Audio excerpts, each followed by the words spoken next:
everyone, I am Amy from PlayStation Access. This very beardy gentleman next to me is Alex. Hello everyone. And welcome to the Helldivers 2 Escalation of Freedom launch stream. This is really exciting. It's so exciting. There's so much cool stuff on the way. Oh, it's the biggest update the game has ever had. Yeah. The new update's out today on PC and PS5. Ooh. And to celebrate even more, we're joined by developers from Arrowhead to talk us through the new enemies, the new missions, the new planets. So say a big hi to Mitch Eyre, who is the community manager. Hey Mitch, how are you doing? G'day, good thanks, how are you?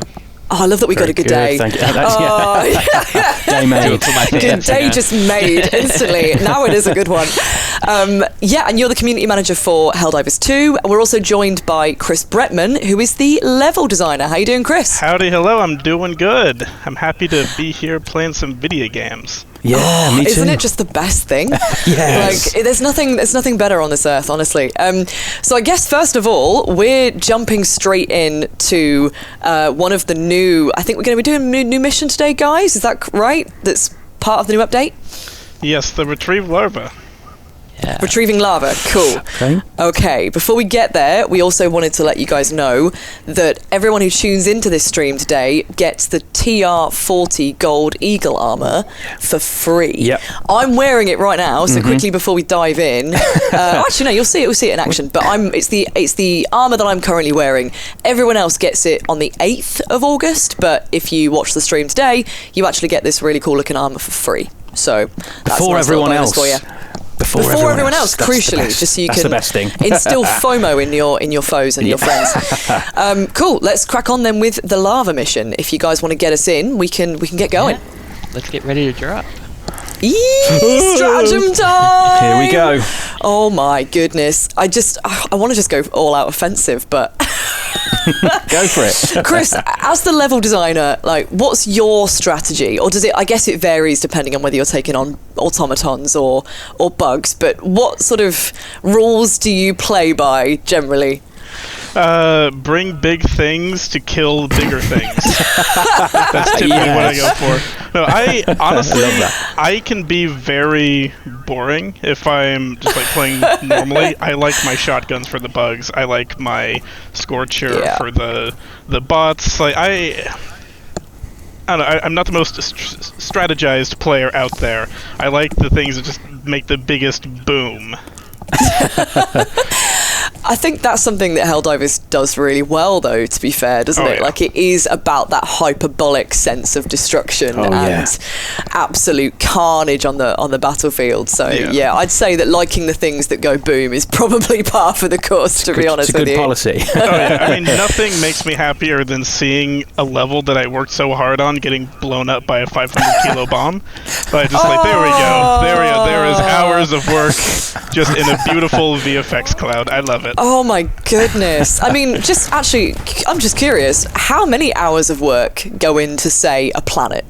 So it's all really interesting because we're sort of divided. We have like the more technical level design aspect that's working on a planet, which they have their whole crazy process of sort of working with a modular setup that we already have in place and getting things out in rapid iteration. I kind of focus more on what you see like mission to mission, like those sort of places, like either your outposts or like your ICBM launch locations, and that stuff, it can take quite a while depending upon what you're going on. Like maybe something like an outpost we can get out kind of rapidly because we already know how those emplacements are going to be set up, but something like a main objective, we're going to want to take a decent amount of time on that to really iterate on that and make sure that we have something nice that fits with the co-op play. Yes, yeah, definitely. And I guess that's part of it, isn't it? It's like an ever-evolving challenge with new war bonds and new ways players can interact with levels, and I guess it's like you sort of have to try to stay ahead of that a little bit, which must be a challenge. Absolutely, yeah. I mean, the more that they start bringing in stuff, the more that I say, please stop, we need to rethink how we make levels now. Because, like one thing that we always talked about prior to launch was our jump pack. How are we going to handle verticality? with things, because obviously we have our technical limitations, and then we have things that maybe just might not feel as fun if you can do this or if you can do that. So it's like a constant back and forth of talking to each other and trying to make things work when you need to. Oh, there's an impaler. I was literally, Oh, I mean, no. I didn't want to, Chris was really in his flow, and I didn't want to interrupt him. But, it's like when you've just done something really cool, and then, like, your child's like, yeah, I've made a mess. I'm dead. And I request reinforcement, please. The impaler, yeah, we're seeing an impaler right now, which I didn't think we'd get to quite so quick. We've landed on top of one. Oh, we've just landed in directly on top of it. So the impaler is this like massive tentacle. It almost looks a bit Lovecraftian. Like, what was the inspiration behind that enemy? So I know that we had the impaler back on Helldivers 1, and yes, when we were looking at like, all right, what type of enemies do we want to really start bringing into future updates, the impaler was up there, because we saw how it was in like the top-down Helldivers 1 type of game, but it's like, okay, how is it going to work now in like a more 3D third-person shooter? We said, well, how about we just make it and see how that turns out? And it's pretty terrifying, honestly. So it is. It's horrible. Yeah. So we just we wanted to make it look like it was, you know, part of the Terminids, how they have sort of evolved from the first game, and it turned into this, like you said, this Lovecraftian tentacle monster that will just knock you around and just make you have a bad time, but it's also fun. A bad time. Yeah, it is. Of course, it absolutely always is. I mean, in terms of how does it change the battlefield and the flow of play? Like, what does the kind of the impaler bring that previous enemies haven't? So this one, I think, brings in a lot of more strategic play, because you have the impaler itself that'll like set up shop somewhere and then put its tentacles into the ground, and those will spawn at a further distance closer by you and start attacking you. So you sort of have these two sections that you can attack. You have like the tentacles that are immediately on you. Sure, you can like knock those down, but you haven't really gotten rid of the primary threat, which is the impaler itself. So it's sort of this decision of, do I try to kill the tentacle that's on me, or do I actually want to take out its source? And if you're playing solo, that's going to be a really tough choice. And if you're playing with friends, then I mean, it could be a bit easier, because I could say, hey Mitch, take out the impaler while I fend off its tentacles, but maybe Mitch isn't very good at the game, and we'll be like, what do you mean? Hey, Mitch is our hero. Mitch is carrying us today. We will not hear a bad word about Mitch. We all love Mitch. Yeah. When he's good. And that is true, though, because even now, you know, the tentacles are kind of springing up, and I mean, it's carnage, it's absolute chaos on this battlefield. I don't know how you guys are faring. I just found the nuke as well, everybody. But I am just literally hanging in there by the skin of my teeth, I think. And I just heard Mitch say a nuke was... Mitch, no! Yeah, run! What's happened? No! Whoa! Alright, you missed one of the Shrieker nests. Oh! It's the thought God, that counts, right? the flying guys are The awful. flyers are so annoying! Yeah, the way they swoop. Come here. Let me shoot you. Okay, I'm out of ammo for this guy now, so I'm going to switch it up. Oh, yeah, let's reload. I'm going to hide in a What I bush love here about and reload. Helldivers is it feels arcadey enough that you don't come back in, even though there's a bit of muscle memory involved with like every time you pick it up, you know, you kind of have to refresh your brain on the controls. It's so well grounded as like a third-person shooter that you're just like, oh yeah, I know what I'm doing. Like, it doesn't take too long. She says, getting smacked in the face with a tentacle. Okay, the Shrieker nest is down. Oh, nice. All right, nice work, everyone. Charger guys. over on me. I've got an orbital. Let's just get it in there. Yeah, okay. I'm right behind it. There's a charger behind me as well. Oh, actually, not a charger. The skinnier version of a charger. Ooh. Oh, I think the charger wants to be friends with me now. I don't want to be friends with you, good sir. Please leave me be. There's still at least one impaler around. Yeah, I was thinking that. Because I keep seeing the tentacle pop up in the middle. What's the best way of dealing with the impaler, anti-tank. Chris? What would you say to players? So I mean, I obviously would we've discussed say how to tackle it. Grab a tentacle shotgun or and shoot it right in the face. That's a good one. 60% of the time it works every time, you know? When in doubt, just go right When in for doubt. the face. When in doubt. The way that I usually like to approach it is be scared first and run away from the tentacles and throw down a lot of napalm strikes until my friends die. Right. And then I'll call them back in. But typically, I mean, when it comes to the big armored enemies, like this Bile-Titan that I see walking up to us right now, that's when I like it's to bring all out kicking off. the heaviest firepower. I mean, whatever you really have, I'm just really big on throwing airstrikes and getting those out of the way, because I don't always want to bring a shotgun in and get up close. So I always like to pack something explosive in my back pocket. Like that we just saw. I'm going to throw in some napalm as well, I think. Oh, that's beautiful. Look at that. Is it down? I think it actually might be down. Yeah, I think what you just did. Overkill. It's definitely dead now. I'm going to try and get rid of some of the flying guys, because honestly, they drive me mad. I think they add a certain verticality to the battlefield as well, don't they? Because you're so used to kind of like pointing down effectively and shooting in front of you that you do forget to check the skies sometimes. Yeah, I think the thing that the Shriekers really bring in is they make players look up in video games, which, as we all know, is an age-old thing of no one really looks up. Why would you do that? The amount of times that I just couldn't get through a portal level because I didn't look up. My God. But these guys, it's a huge change. It's a good example that in a lot of like gameplay design, when you want verticality, it doesn't always mean that the players can have that. You can just give it to an enemy, and you've really changed the entire dynamic. Oh, I might get a guard dog. I've just thought about my guard dog. What are your favourite stratagems, both of you? Ooh, that's a tough one. I suppose it depends on the situation, obviously. Yeah, they are very situational. I really like the cluster eagle airstrike. That's a good one, It doesn't do much, but it kills a lot of things, so... I really like the orbital rail cannon, because that can just lock on to any armored enemy and just knock it out. I'm a big fan of that one. Nice.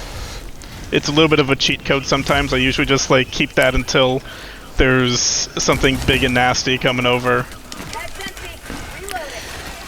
And if I want to troll my friends, I call them the incendiary mines. Yeah, always helpful. Are there any stratagems that you would particularly recommend for the impaler?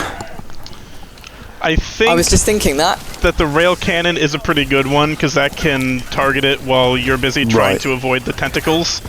I see. Talking of which, they're all over us. Yeah, they just showed up. This is... Oh, they look really cool here. This is fun. Yeah, I think that 500 kilo bomb is a great way to just cover it in mass explosions. Yeah. We've got some eggs around here. Did someone drop a resupply? I did, sorry, I was desperate. No, I was thinking Desperate for a that. resupply. I need it myself, truthfully, so... Right. Yeah, I need in on it too. Yeah, I'm Whereabouts is running it? low. Oh, back here. Oh, the impaler tentacles! denied me. Oh, they cover so much ground. They You don't really do. know, truthfully, how big it actually is, because so much of it is beneath the surface, isn't it? Oh, yeah. But, It's so it cool kind when of it's on turns fire into a like bit that. of a horror game, because you see these tentacles, but you don't know where they're coming from. Yeah. Whoa!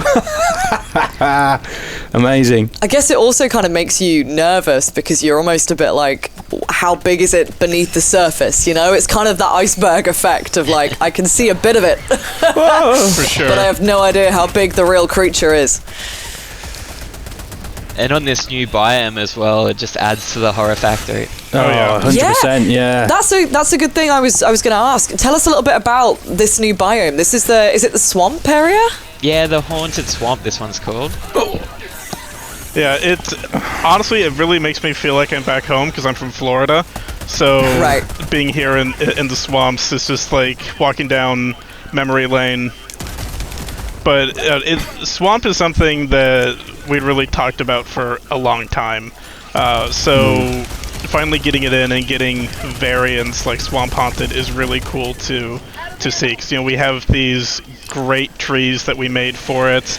It feels so much more confined and deadly.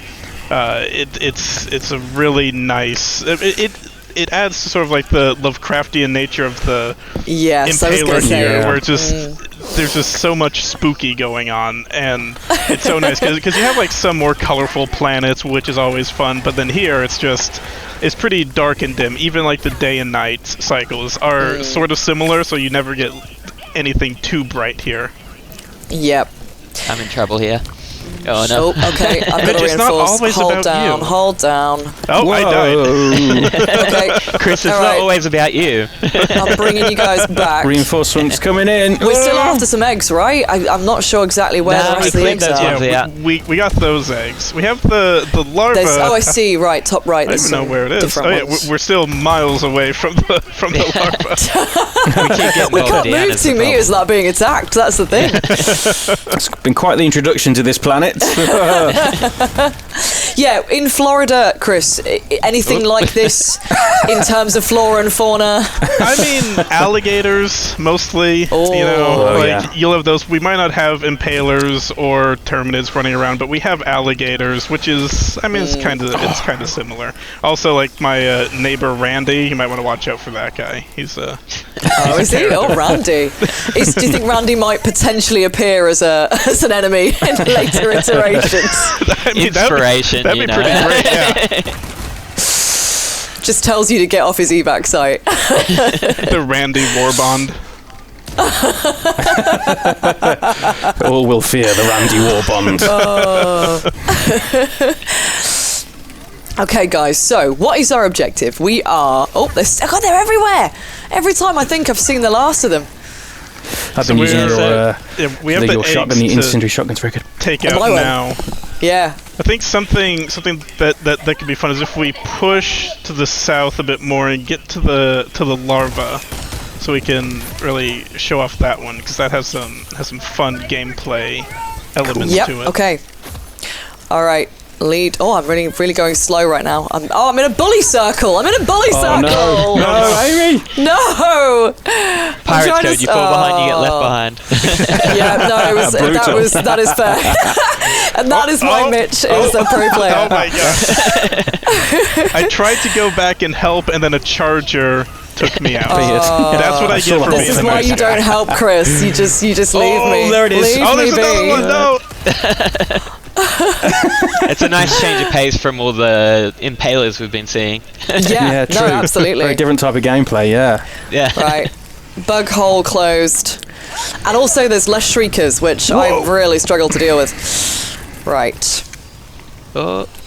Where are you guys? All right, you're over there. I see Bouncy. Oh. Nice. All right, regroup on There's a Bouncy. charger on me. Reboot.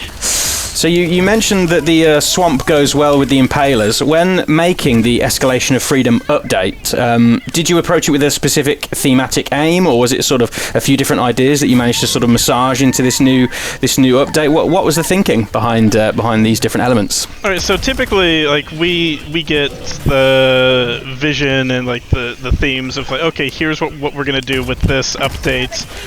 So we want everything to be at least somewhat cohesive, like not necessarily be like a total uniformed element, but we want things to fit in the right theme, and that kind of then has it, like you said, sort of like turn it into something that works well with everything else, but it's not like, it's not like, okay, so the impaler has to match this and that, because we still have so much of the game that it can show up in, like, it can show up on the more red planets and all of that. Of course. So we definitely like want the update itself to be cohesive, but we also want everything to still be able to fit well in the rest of the game. I guess there must be a difficult line to tread. Oh yeah, because we already have so much content.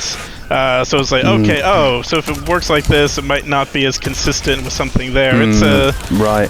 it can be a bit of a tricky balance, so we're left there thinking a huge amount of the time.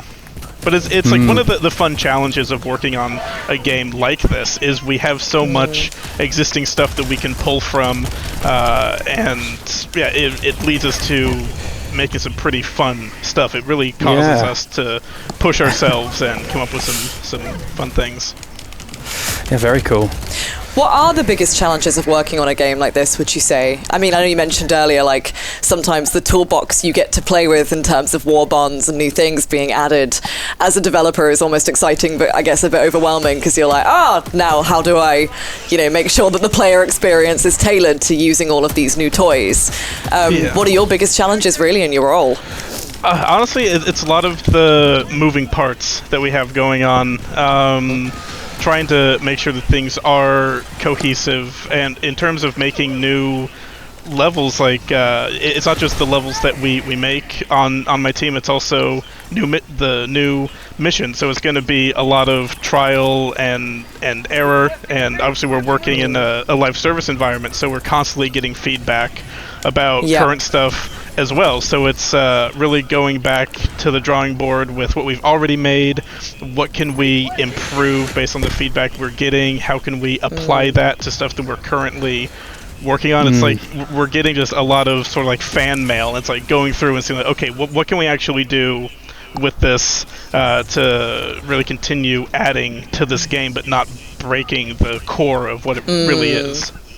Yeah, definitely. So do you have like a big list of things you'd like to do with the game? And then I guess the follow-on question from that is, how do you prioritize the different ideas on that list? Yeah, so typically we have like a list of stuff. It's like, we'll do some brainstorming sessions. Like, okay, let's do this, let's do that, and then we'll say, okay, if we want to do an enemy, say like the Impaler, which we talked about doing maybe like a year ago. It's okay, that's a pretty involved enemy, so let's wait for the right time for something like that. So then we can sort of prioritize some simpler stuff, like leading up to something bigger like the Impaler, or a more in-depth planet like Swamp. And it's also kind of like the timing of when it comes to a new update, like what's the vision? Is the Impaler or the Swamp going to be right for this timing for what we're doing, or for that? So it's just like taking from that list and then just sitting down and going through how much effort would this take? And of course. One thing here we're walking up to now is the larva backpack. This is something that we've had in the game as various stages for quite a while, and it was always a hassle figuring out how it fits, how we can make it work. And finally, very, very brilliant level designer on my team had this idea. But okay, let's take this baby larva backpack and how about? Oh no, I'm getting killed. And how about? You're doing a great job explaining it though. So we add something you are kind of distracted to it. Like we make the larva scream, and that scream will alert enemies. So this is like an optional objective that you can do, and you'll have the player choice here of, all right, do we want to do this right away or do this towards the end? Because if we do it right away, this thing is going to be shrieking the entire time. It's going to make the rest of the mission so much harder. Yeah, exactly. So now, like, they're going to start wanting to come after me with this backpack on. And if, here, I can... Oh, I'm going to die, so I'll drop this and you can carry it. It's very risk versus reward, isn't it, I guess? It is, yeah. Yeah. Especially with the weapons, we have a lot of support weapons that take a backpack slot. So you're going to be sort of trading off the heavier weaponry for the reward of saving the larva. Yeah. So I dropped a backpack here if one of you wants to come experience the... I'm very nearly dead, so it's probably not a good idea for me to do it. Come on then. Alright, I've got it. I've got the baby backpack of doom. You got that, I see. And it's in Mitch, there, it's just wiggling around. That the community has started to name this fella? Steve is the most common look name. at him. I actually think he's quite cute. Look at him worming away. Is it Larry the Lava? What is Larry the Loudmouth? I thought you were going to say. Yeah, that's what it read Loudmouth to it. Larry. Yeah, screeching and Trademark attracting that one. horrible bugs. Oh, that's a really cool. So obviously, for people who are unfamiliar, because this is brand new with the Escalation of Freedom update, what is the mission? We just have to get a lava. It makes a lot of noise, this little baby bug. And what's the overall objective? Just to take it back to the evac site. Yeah, you take it back to Super Earth so they can run their democratic tests on it and see what this thing is. Absolutely, I'm sure they will be incredibly democratic. Well, you're okay down there, Amy. I'm getting mauled because of my screaming baby. I've got no ammo. It's crying. I'm crying. Everyone's crying. Yeah, okay, so we just need to get this little fella back. I guess, yeah, that does change how you think about a mission, because it's going to be a lot harder if you're dragging a screaming child around. Exactly, yeah, because like I said, it's an optional mission too, so it's sort of off to the side. That was brutal. My God. That was awful. I thought I saw dodged that. someone's corpse go flying then, and I've panicked, and I'm... Did so well. I thought I'd survive until the next resupply. Then I was watching the countdown. I was like, I can do it. You were watching the numbers. And not the skies, apparently. Yeah. Right, I'll resupply because I need it now. Let me throw it in for you guys. There we go. Well, I guess Stein is kind of like a expendable resupply anti-tank chain. here as well, if anyone needs it. There's a real satisfaction as well with picking up the guard dog rover of your dead teammate. Like, I'll be having that. I'll be taking that. Oh, I should not have walked into that nest. Bad no. news there. Oh no. Uh-oh. Oh, there is a lot coming from there. Oh, dropping some mines over there, just be careful. Okay, Oh goodness. I'm gonna run away and reload. Of course I'm out of stims. Of course. I'm just gonna run into this spooky forest. I'll totally be... Yeah, there's monsters in the forest. If there's a quick question, if you pick up the rover, do you lose your screaming baby backpack? Yes, I think you do. It's on the floor here. Well, I can see it. I've just left it on the floor. I'm a terrible bug parent. I've just put it down and left it there. No, I haven't. I've just picked it up. All right, you pick it up, Alex. I want to see how you fare. I'm just going to run. I'm going to hightail it. See you later. I think we've missed some of the eggs in there. What other missions? I mean, I know you can't say too much because that would be telling. I know there's some big secrets yet to come. But were there any other kind of missions that you're quite keen to explore? Maybe different dynamics of gameplay that we haven't seen before. Oh yeah, that's a constant conversation that we're having. Is how much can we really innovate and move on to different types of missions. We have some stuff that we're sort of planning now for future updates that I've been really hoping to get started on. I'm trying to think of what clever play on words that I could say. This is the thing, you get to tease now. You get to be like, really cool ideas that okay. we It's got me excited, so in documents that are on paper. Yep. look at That the sounds little great. lava dancing around in the tube. I know, he's doing his little wiggle. What's he's doing he the doing? worm in there. Yeah, I mean, it's incredible, really, that you guys... Because, you know, the fact that war bonds... And I guess this is, you know, par for the course of a live service title, but you guys having war bonds drop as frequently as you do means there's always something new and shiny that explodes to play with. And that is, I think, a big part of why I quite enjoy returning to Helldivers, because there's always something new. Oh yeah. Do you find that kind of a challenge sometimes because you have to come up with so much stuff so quickly? The guard dog's killing me. Oh no. Oh no! I just saw it. Oh! That's karma. Bad dog. Okay, let me reinforce. Hold on. Okay. I gotcha. Thank you. But yeah, to answer the question, yeah, it could be quite the challenge to match the cadence at times, and that's kind of what goes into, like I mentioned before, something as involved as the Impaler. It's like, okay, we can't really, get this out as quickly as we might be able to get out something like a retrieve larva. So let's start working on that, now, and then launch it there. Because, I mean, for the Impaler, we had, like, some basic prototypes working for it, but we started the full work on it, I think, back in April of this year. So it's been undergoing a lot of time. Oh, I got eliminated there. So Don't part worry, of our I'm going to call you back in. prioritization is really thinking of like, okay, how far in advance do we have to start on this specific feature? Because how many people will it take? How many teams and stuff like that? Yeah, absolutely. Get away from me, please. Oh man, there's a few behind us, just up the hill. Yep, there's a few. Has somebody This still got shotgun is Larry? so That's cool. what I need to know. Oh yeah, where is Larry the Larva?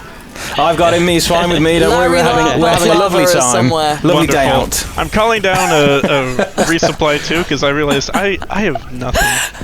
It's the thought Sounds we good. really do. Yeah, we need some stuff. It's the thought of Alex with like a papoose, with a little baby lava in it. That's how I carry my daughter around anyway. This is fine. Yeah. It's a funny question, but do you think Helldivers 2 is an optimal location to host an interview like this? While we're fending off hordes of bugs? Yeah, I love it's it. Kind of I'm like from when Australia, we do. so it's the same, like. I mean, it's kind of like when we do some of our feedback play tests, Right. and we're sitting there with like maybe some directors, and we're showing off a new feature, and we're trying to like brainstorm ideas like, oh, could we do that? Could we do this? While we're also fending off waves of enemies. So it's it can be it's quite a challenge. I definitely wouldn't do a job interview while playing Helldivers. No, absolutely not. Oh, nice.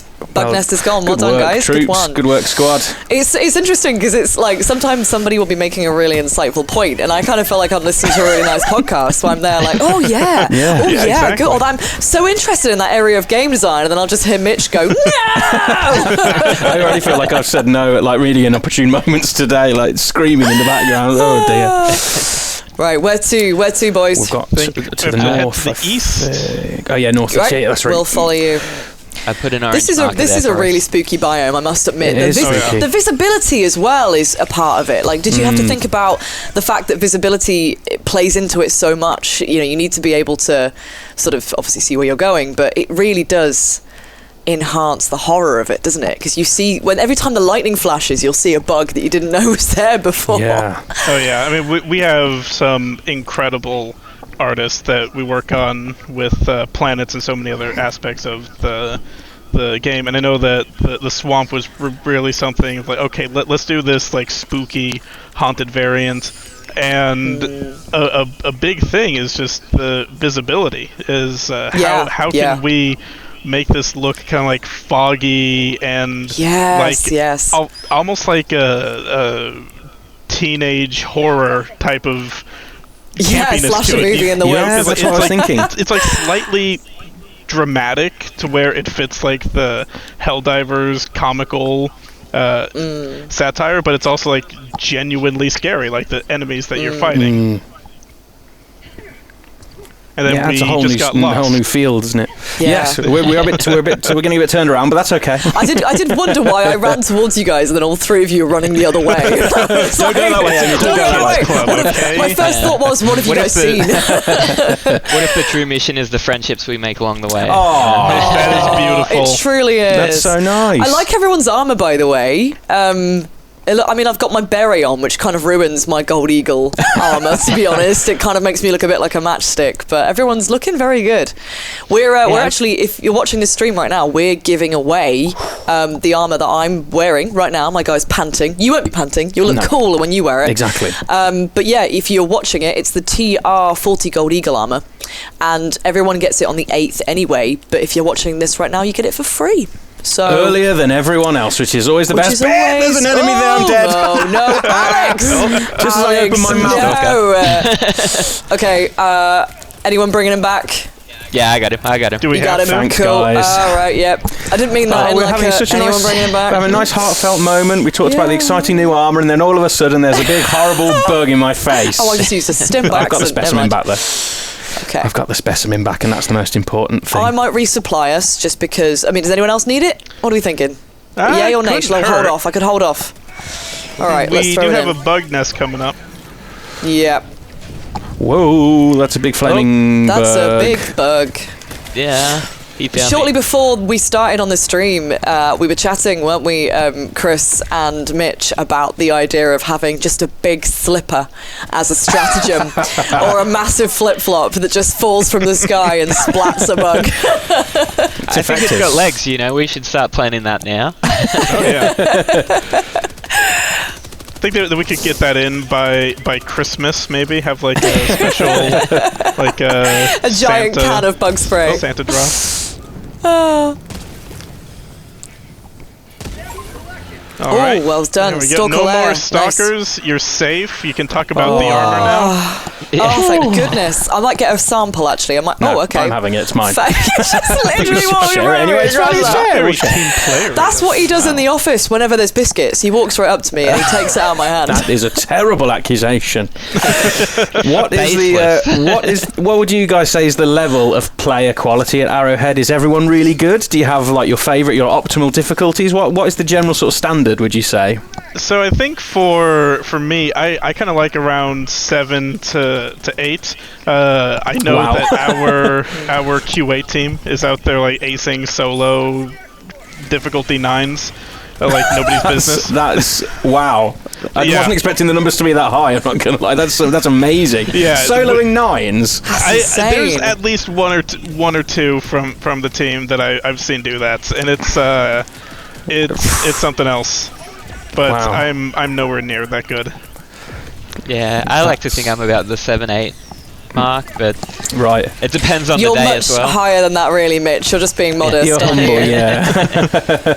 No comment. I mean, Mitch, when you started, like you were playing the game non-stop. You were really getting into knowing the game. I think Mitch sat behind me when he first joined, and when he was like playing the game and getting to know it and all of that, just the amount of yelling. I was muting my mic in like every meeting, so I'm like, oh, there we go. Mitch is yelling again. There's It was Mitch a again. problem when I first started. I have had several meetings about it since. and I learned so many new Australian slang words thanks to it. So thank I you. was going to say, I bet there was some very colourful Aussie language coming out of Mitch. Oh, that's brilliant. I mean, if you're not yelling when you play video games, are you even really playing? You know? Yeah. I mean, every week when we would have like our big Friday play tests before the game came out, we would kind of gauge how fun it is depending on how loud the office was. So if you could hear someone from across the office just screaming in terror or laughing, then you knew that, okay, yeah, the game's in a pretty good state right now. Yeah. Oh, that's really cool. It must be a great environment, and you guys have spent so much time in this. Like, it must feel. Oh, yeah. Does it feel weird for other people to be? I mean, this is true, really, of all developers, I guess, and level designers and such like. But this is a world that you've birthed, and you've actually created experiences for players within this that they're having independently of you. That must feel really strange. Do you ever feel protective of your world that you crafted? Oh yeah, I mean, there's always that element of you see people saying some stuff online, and you go, I see what you're saying, but I wish that I could tell you how it really is. But obviously, you Exactly, can't yeah. always just tell someone, well, here's really what we're doing or what we're thinking. Yeah. But then, like, I've worn my Helldivers shirt out in public, and I've been stopped on the subway. That's Like, so cool. hey, That where must did you feel get so that surreal. shirt? I go, I don't know, it just showed up to my office one day. They're like, huh? I was like, yeah, I work on Helldivers. They're like, oh, that's so cool. So, you can have some really cool interactions with people, but it's also like so much of this game. I've been at Arrowhead for about 3.5 years now, so that's a good amount of my life to put into this. So like when the game came out and people were like, man, that the main theme is like such a banger, and I stopped and go, is it? Wait, which one? And then I listened to it. It's so and I go, good, oh though. yeah, I know 'cause exactly which one you mean. get so like desensitized to it. Then when you hear people going like, no man, that dun dun dun dun, like really just hits. I'm like, yeah, you're right. That's a fucking banger. Let's go. Yeah, it's fantastic. Honestly, the music that when you drop, it gets you so pumped. Oh, yeah. Like we always sit here, don't we? We're like, da da da da da. Yeah. I'm in. Yeah, da, da, Let me Part of dive. the I'm game, ready. I'm pretty sure you have to sing it. You know. The one stratagem my brain for some reason always struggles with is the HMG emplacement. I love it when I'm in it and I'm gunning bugs down left, right and centre, but I don't know why I can never quite get the code right and I'm always stood there just tapping on my pad. You know, the one code that I couldn't tell you what it is, but my muscle memory just has it down is reinforce. Because I use it so much. Like, I couldn't tell you which arrow it even starts with. It is, but it's just one of those things that when the time comes, I know what I'm doing. When the time comes. The fingers are already doing it, yeah. No, I feel that way about resupply and reinforce. They're the ones that are fluid muscle memory, aren't they, at this point, because you do them so much. Where are they coming from? They're Larry the larva? We've got him. I've got him. Larry the Larva's Me safe. and Larry are hanging out. We're having a great He's time. a better parent. Alex is a way better parent than I could have been. Right, here we go, guys. Nice.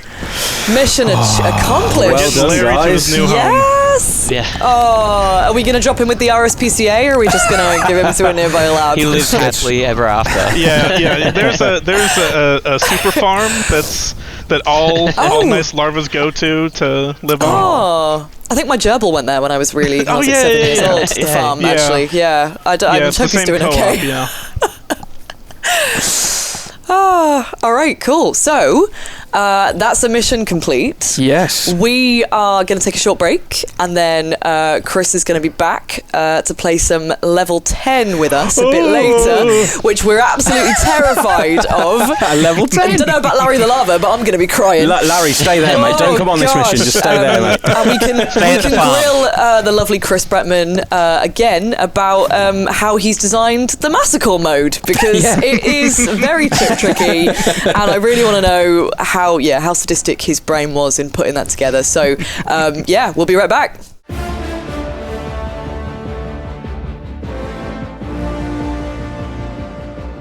Welcome everyone back to our very exciting Helldivers 2 stream today. It's two of us from the PlayStation Access team. That's Amy, sat next to me over here, and that's me, Alex. And today we're doing something very exciting with Helldivers 2. We're looking at the new Escalation of Freedom update. Now this is a big shiny new update with many cool new things to do and to play with. There's also some scary things as well. But before we jump in, we should introduce the two other members of our squad that are here to guide us through these missions and to offer some cool insights into what they've been working on. We are joined by Mitch, who is the community manager. Mitch, how are you doing today? Good, thanks. How are you doing?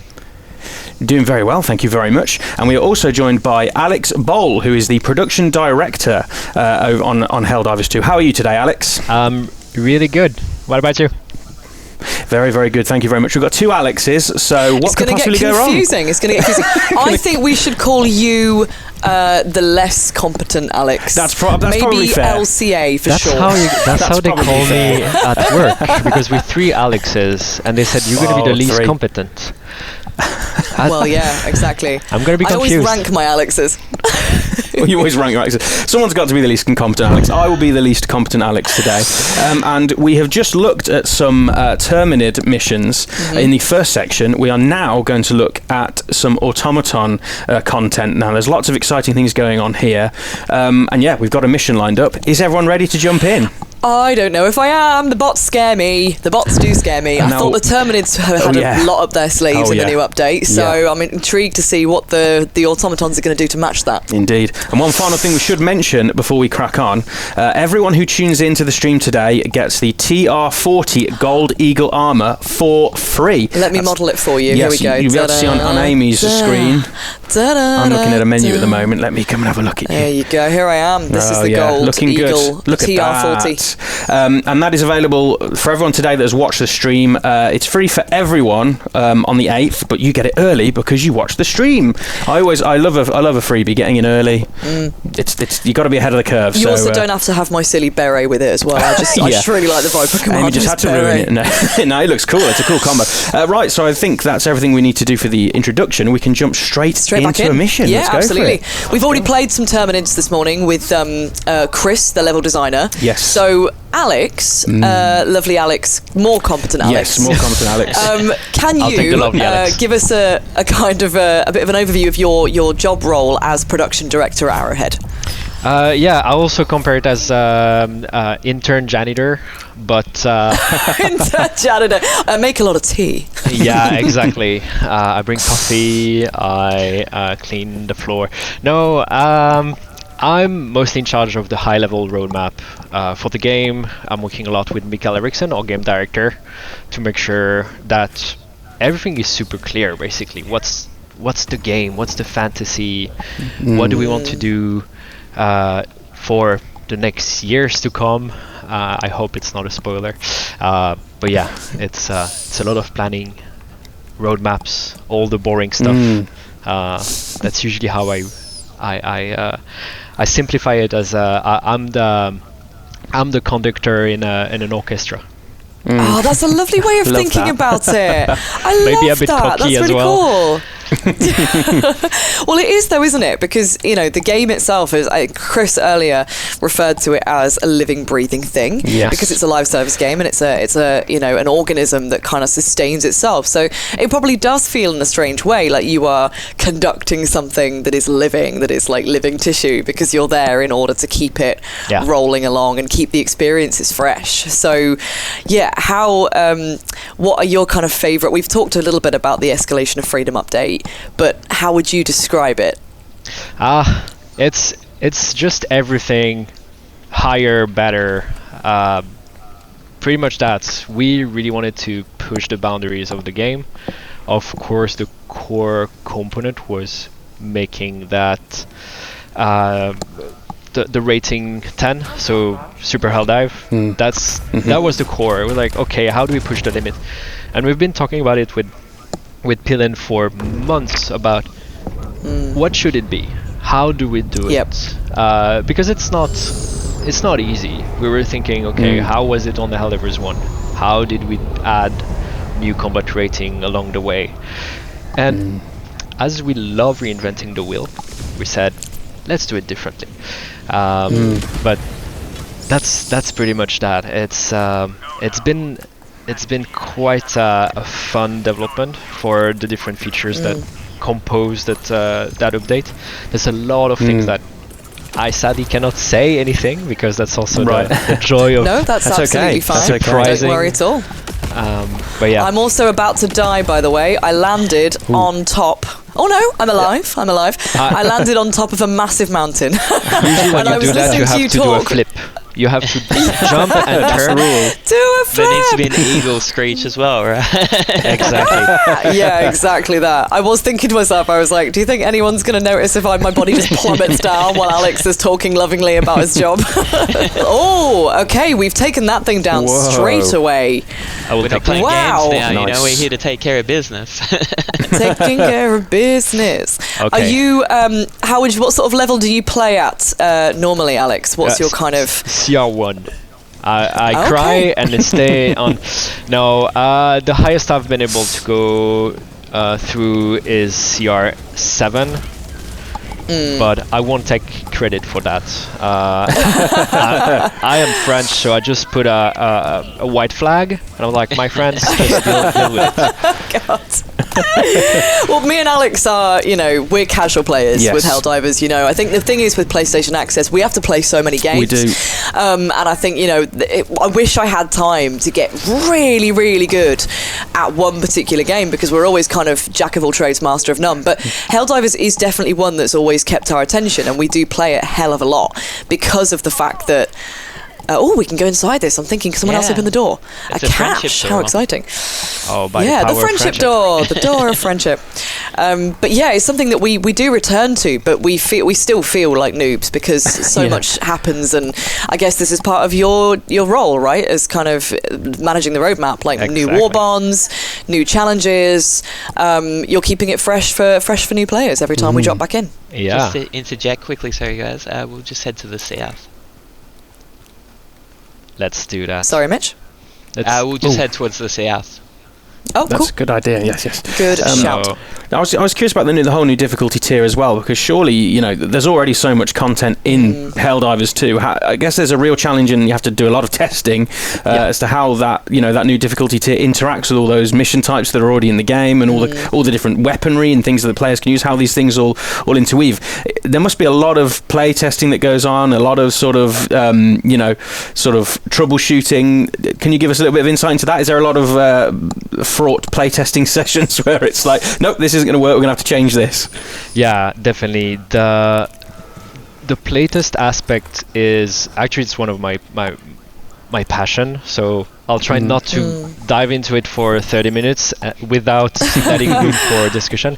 But that has been the challenge from the get-go. It's how to make sure that everyone can playtest, give feedback, and all across, like internally with our developers, with the user research team that we have, tagging along, bringing players from the outside, and also just listening to the community. And like for the last month, we've been playtesting every day, because CR10 was such a big deal. Wow, yeah. That we were just starting the day with a little playtests, giving feedback, checking how it's going. I think Chris at some point just didn't want to hear us, because it was a little bit too, hey, I think we should change that. So it's an art. It's making sure that we stay true to the vision. We have a lot of passionate players in the development team. So it's been... And it must... Sorry. I'm trying to get this gun in here. I was just going to say, it must be a challenge as well to get players to find players that are good enough to be able to actually test the high-level content. You know, you want to sort of to create the correct level of challenge, but you must have to find players that can actually play through difficulty 10 and sort of see how it plays out over the course of different mission types. That must be a challenge for you guys as well. Oh yeah. I mean, I'm not going to expand on my skill as a player, but that's actually Mitch is I don't know if he already said it, but he's one of the winner of the contest of the first team that gets to 5-star on CR10. Right. Oh wow. So I think he mentioned it off camera before we started recording. He was being very humble about it. It's now been recorded. It's a matter of historical record now. Yeah, we had to. I mean, we said, okay, how do we make it fun as well? And we said, okay, the first team that gets to 5-star on a combat rating 10, you get you get a little prize. And I was like, that will last for a week. There's no chances. We made it too hard. Yeah, of course. One day after, not even one day after, the team just comes around and says, hey, we did it. I'm like, oh, okay. We have to. I was going to say, it was really quite funny. I was sort of like, do I break up this lovely conversation by being like, guys, I think we're in trouble right now. We've also got the acid rain. Yeah, the acid rain is coming in. Acid storm. Yeah, how is that? This is a new environmental effect for this big update, right? Yeah, exactly. Yes. We have the world's team that is mostly dedicated to anything biomes and everything that happens on the planet. And Elena, our team lead for that team, was always so upset at I want to have something meaningful out of it, something that impacts the player. So we said, hey, what about just turning that into an acid rain that reduced the armor effect? I mean, they're wizard. In a few days, that was just updated, and Elena loves to look at that under the spectrum of what are the hazards on the planet that makes the player's life tough. It's because it makes sense. It's a planet that would have a lot of hostile weather conditions, and scientifically, it's perfectly feasible, isn't it, that a foreign planet would have these conditions? Exactly, and it's a good point. We always want to keep the player fantasy at bay, and what we call, actually Pilan mentioned a word that I cannot even pronounce because my accent is but it's believability of the content that we're making. There's always a way to explain it more. And we said, hey, acid rain, that's something we can talk Exactly. You don't want to take players out of that fantasy, do you? They need to feel as though they're within that world and it's sort of rooted in the situation. Were there other weather conditions that were kind of considered besides acid rain that you were thinking of kind of implementing into the planet? Yeah, I mean, we have a backlog that is quite extensive. Again, for the pleasure and the surprise, and also because a lot of things are feasible, I'll just I won't expand on that.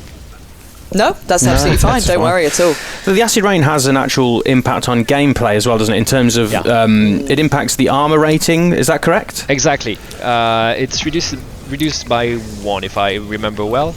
Right. I just got. I'll get you. Don't worry. You're coming back. Avenge me. You're back in the fray. Oh, who's getting mulched there? Oh, you're good. So that sounds interesting. That if so it reduces the armor rating of the players, but it also impacts enemies as well. Is that correct? Yeah, exactly. We want it to be like, it's not only for the players. It needs to affect everyone. So. That's really interesting. Yeah, I like that because it feels like something, you know, otherwise the game very much does feel like one force versus another. Yeah. This is very much an external aspect that isn't really on your side, but it's also not benefiting the opponents either. Well, it feels like that might encourage, you could get it might reward more aggressive play if you can coordinate an aggressive attack or tactic very quickly and effectively. And it might also mean if the enemy are on top of you, you need to be able to defend properly. So I guess it really enhances, it raises the stakes really in that regard. If everyone is a bit more fragile and can take more damage, it's really interesting. I mean, it's one of the core of the game. It's how do we make the player strategize all the time. So it was very evident that it's something we would want to impact. So there was one thing I was going to say, and that was that we're dreading playing the +10 difficulty, the difficulty 10. We are absolutely shaking in our boots. If you were to have acid rain on level 10, is that actually doable? No one on Earth actually is not filling me with confidence. I mean, you know how it is. Someone eventually will do it, and I can't wait for that. And I can't wait to say, "Oh my god, they did it too fast." But if you build it, they will come, right? Yeah, exactly. The chosen one is out there. The one who will do it. The Lisan Al Gaib will come and do acid rain on level 10. Wow, I dread to think what that's going to be like. The good thing is, though, it is an equalizer, you know? It not only does it affect you, it affects the enemies, so... Realistically, it is a viable thing to have work. How are you guys doing? We all good? Whew. Surviving. Eagle Air strikes inbound. Yep, survive. Level 5 this is, right? This is level 5 for automatons. Yeah, that's correct. I feel comfortable here. This is where I live. I don't think I'm quite up to Alex's level of 7 just yet, or maybe I would be with the right teammates. Who knows? Who knows? I think you would. That would work. We need to try. Thank you for the vote of confidence. This is it though, isn't it? It's about that gradual, because I suppose this might be another challenge that you face as well, Alex, but you've got to have a game that newcomers can join and not immediately perish and not feel like it's inaccessible to them. Exactly. So if someone's watching this and their mates are playing Helldivers and they're thinking, actually, I'd really like to get involved in that, how hard is it to make sure that you're balancing it so it doesn't feel weighted too heavily on the difficulty scale when they first begin? It's actually a big headache. We always have balance patches that we plan ahead, but there's always a moment where we introduce so many new aspects that we need to take a step back and say, hey, how do we welcome anyone that has never played Helldivers 2? And for me it's the funniest part, because it's kind of a reset in how we thought about the game. So it's something we talk a lot about at the moment. On for any new big updates, we want to be able to improve the experience, improve what we call the first-time user experience, which is from the moment you get on Mars and do your tutorial to the first time you arrive on your ship. And it's a headache because there's a lot, and we want that game to be around for years and years to come. So in who knows, in 10 years, with the amount of content that we'll have, maybe we have to rethink entirely how we introduce everything. Yeah, it must be so strange seeing this, because I mean, Helldivers blew up, you know, it was such a massive success, wasn't it? I mean, you guys must have been... My Helldiver blows up all the time. Helldivers blow up quite frequently, actually. We've done it 3 or 4 times in the last 10 minutes. But yeah, that must have been really surreal for you guys to kind of been working on this thing that everyone's suddenly got a huge appetite for. I mean, was it stressful to have to kind of churn out content almost faster than you probably thought you would at first in the early days? Yeah, definitely. One anecdote is that some of my friends calculated my level of alcohol in my blood by my hair, or how my hair stands. Turns out that without having drank anything, my hair was pretty much vertical at release. No, that's interesting. They should study you. Yeah, it was great. I mean, I really cherish those moments when we released. Those were, of course, stressful, but it's something we'll never really forget. Of course, my producer Soul was very hurt because all the nice content that we had planned had to be released a bit faster. But it's the name of the game. I'm so happy that we have so many players loving the game all the time. I had a friend this morning send me a snapshot saying, I didn't have the time to play, but it's so good. And it's great. So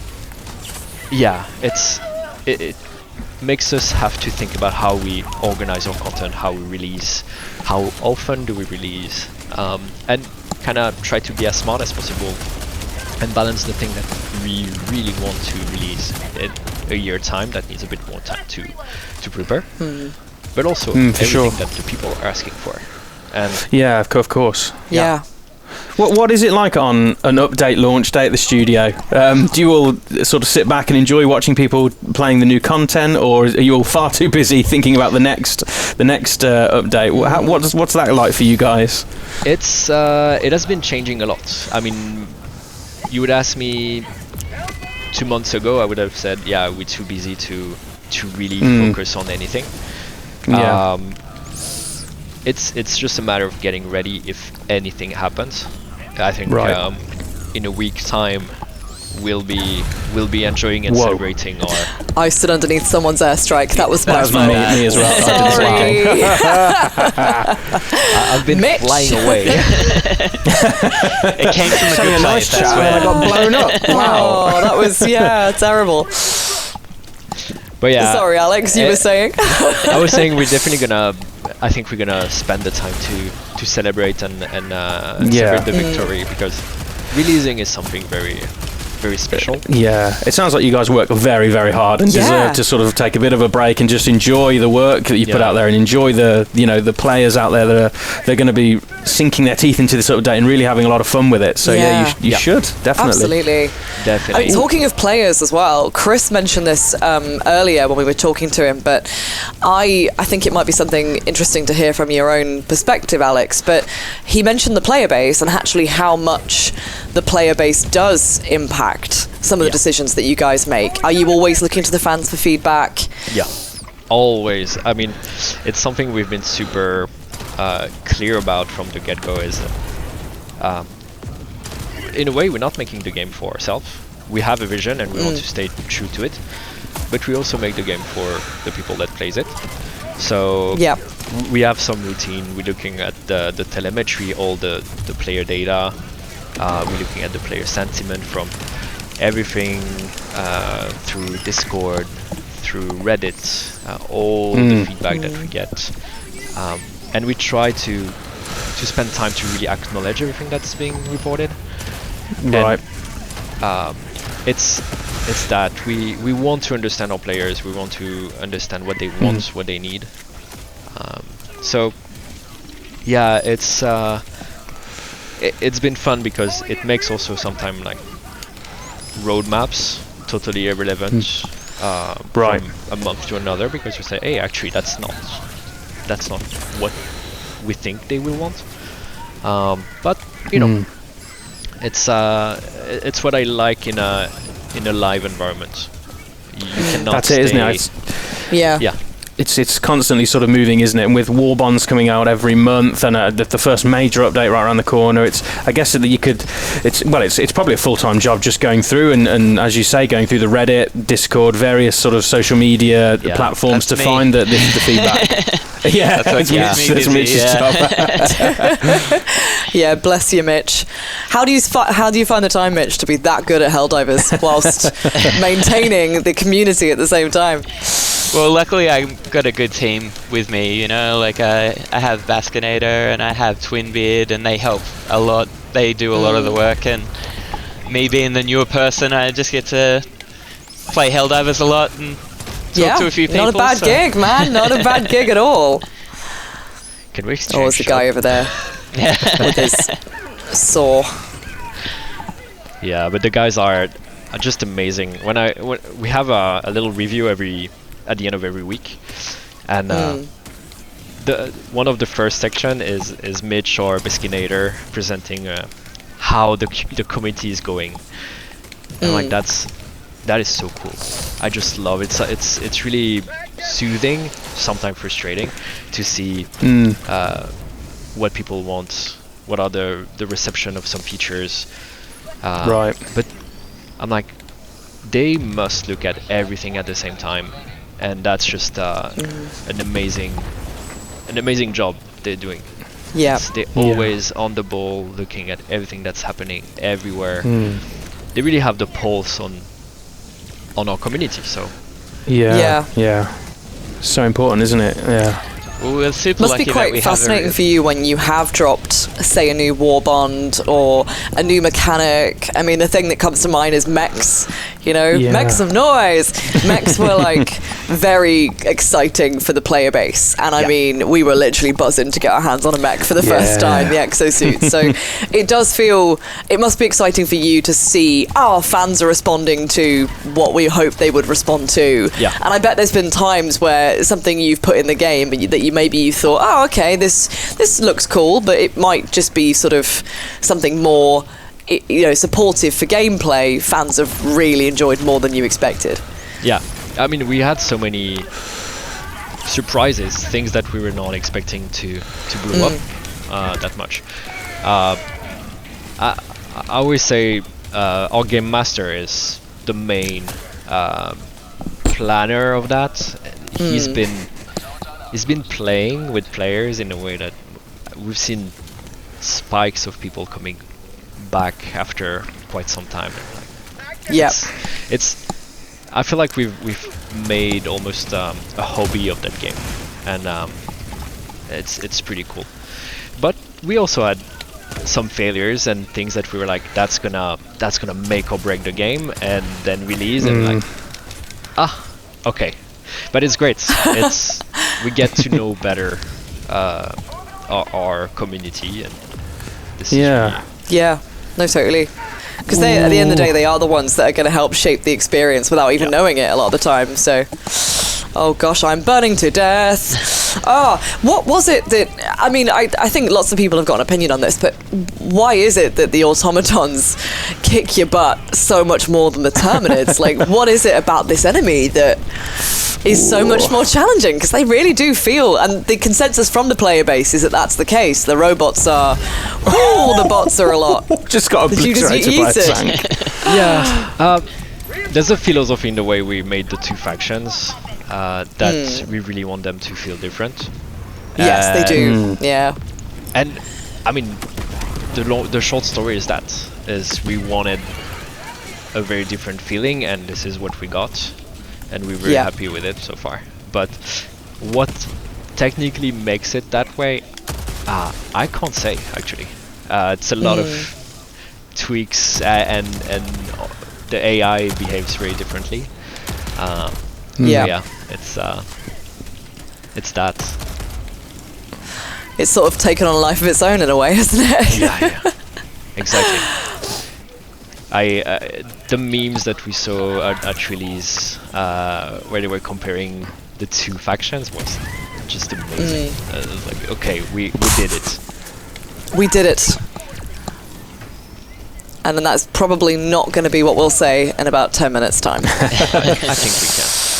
I think we got this. Yeah, we're on a good roll. We're on a good roll. I just blew myself up immediately after I feel like considering, how it's going to be on the harder difficulty later, like, let's just revel in this now, Alex. Let's just enjoy this for what it is. I've just died twice in very quick succession. I'm not ready. It's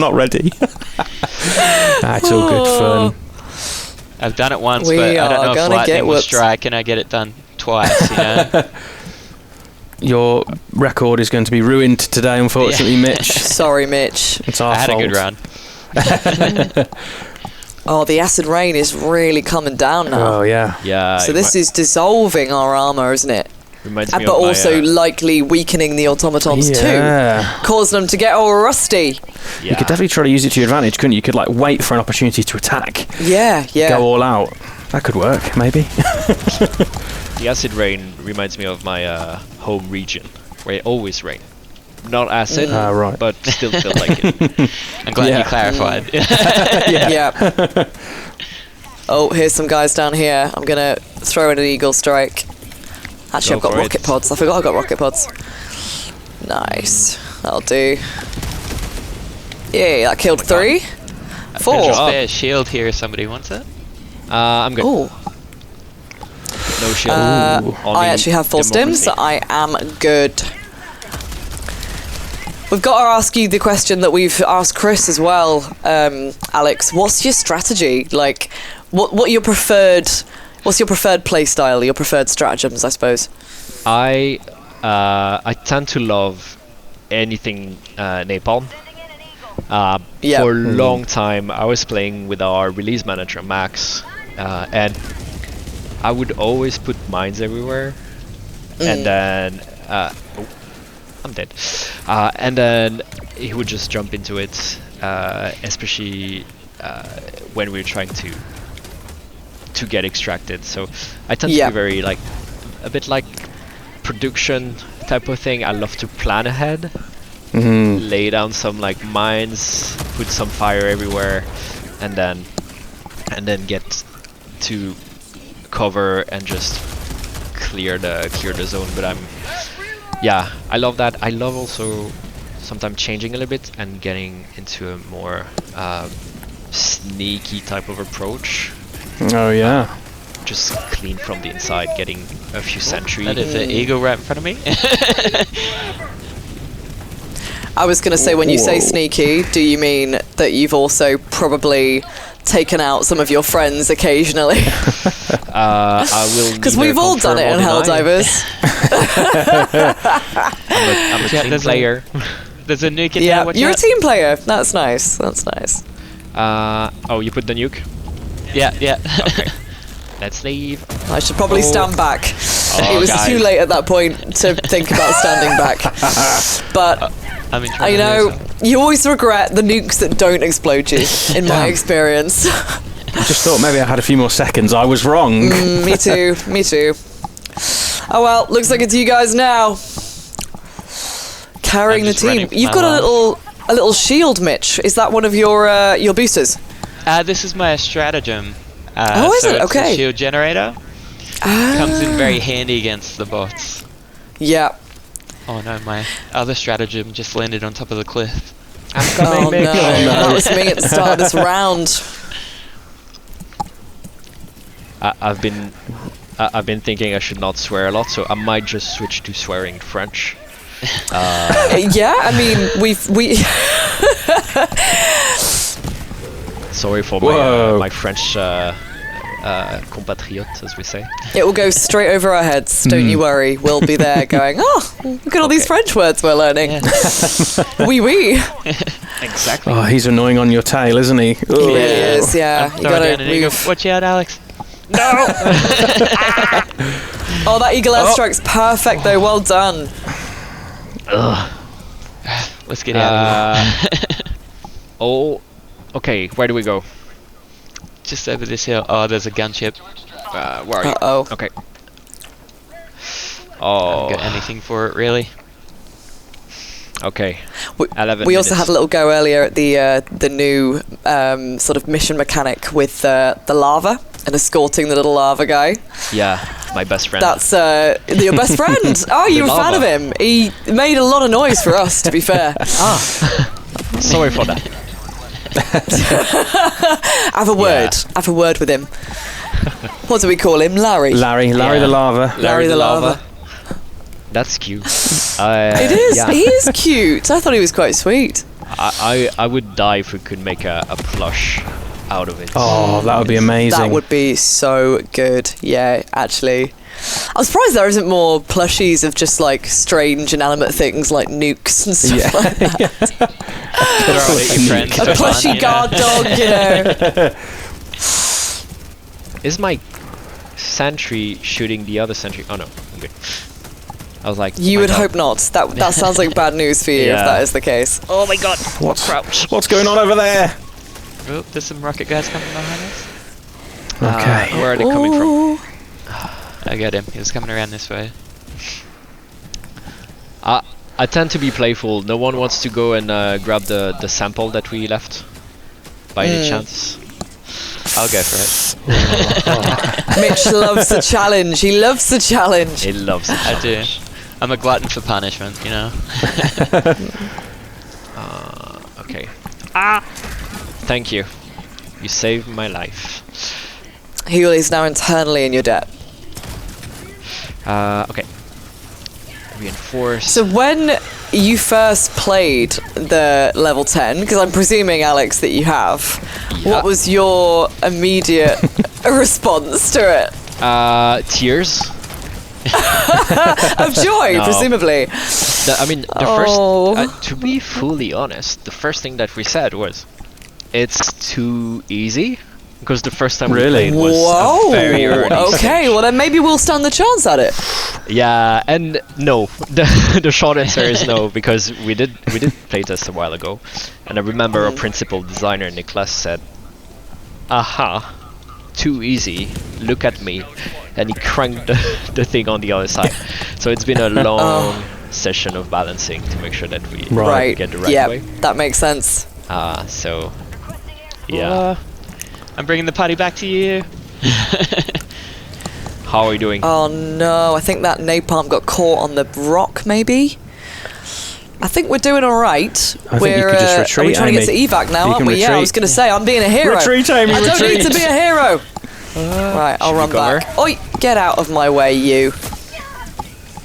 Right, I think I'm through.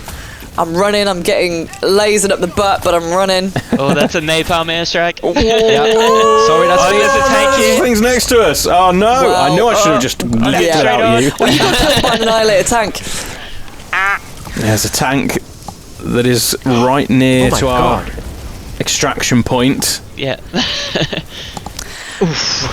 Oh, well Sorry done. for the napalm. No one. I told you guys. We did the mission, and that's We the made it. key thing. That's the key thing. But we've just done this with Terminids, and it was such an easier ride. So I It do was. It's genuinely think It's just a different type of. You have to different play very enemy. differently, don't you? Yeah, very different type of strategy. I'm definitely not as clued up on the bots. Do you have a favourite foe, Alex, that you'd prefer to take on, bots or? And I want an answer for real life as well as in the game. Okay, my favorite foe, Helldivers. The others, I actually no. I don't know. So I just admitted to Mitch earlier this day that I'm scared of insects. So I cannot. Oh, really? I'm like, it's just too icky when I see them. Oh, interesting. I think I cannot really go against Terminids. Has it been tricky developing the game in any way, or sort of creating content around it for that reason? Are you often covering your eyes a little bit when you're looking at the enemies? No, I mean, I've been asking if we can have a debug tool to just blur them or something, but they said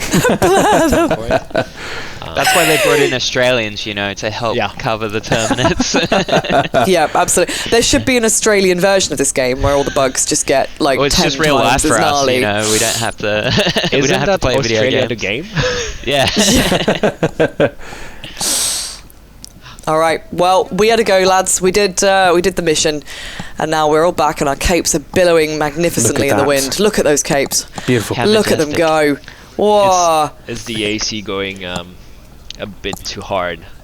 Bit nuts. Yeah, Nuts we it sort is. of look like we're in a Beyonce video, and I'm not mad at it. I'm really not mad at it. My armor as well is still up for grabs, by the way. That's the Yes. TR40 Gold Eagle armor, which if you're watching this right now, you've got. Congratulations.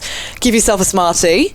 And if you're not watching this right now, you're not going to know, but everyone else gets it on the 8th. So you're going to get it slightly early, which is pretty cool. What are we doing next then? Well, I think that is the end of this section. Yes. We're going to take a very short break, and then we'll be seeing Alex later for some difficulty level 10. See you all very, very shortly. Do it.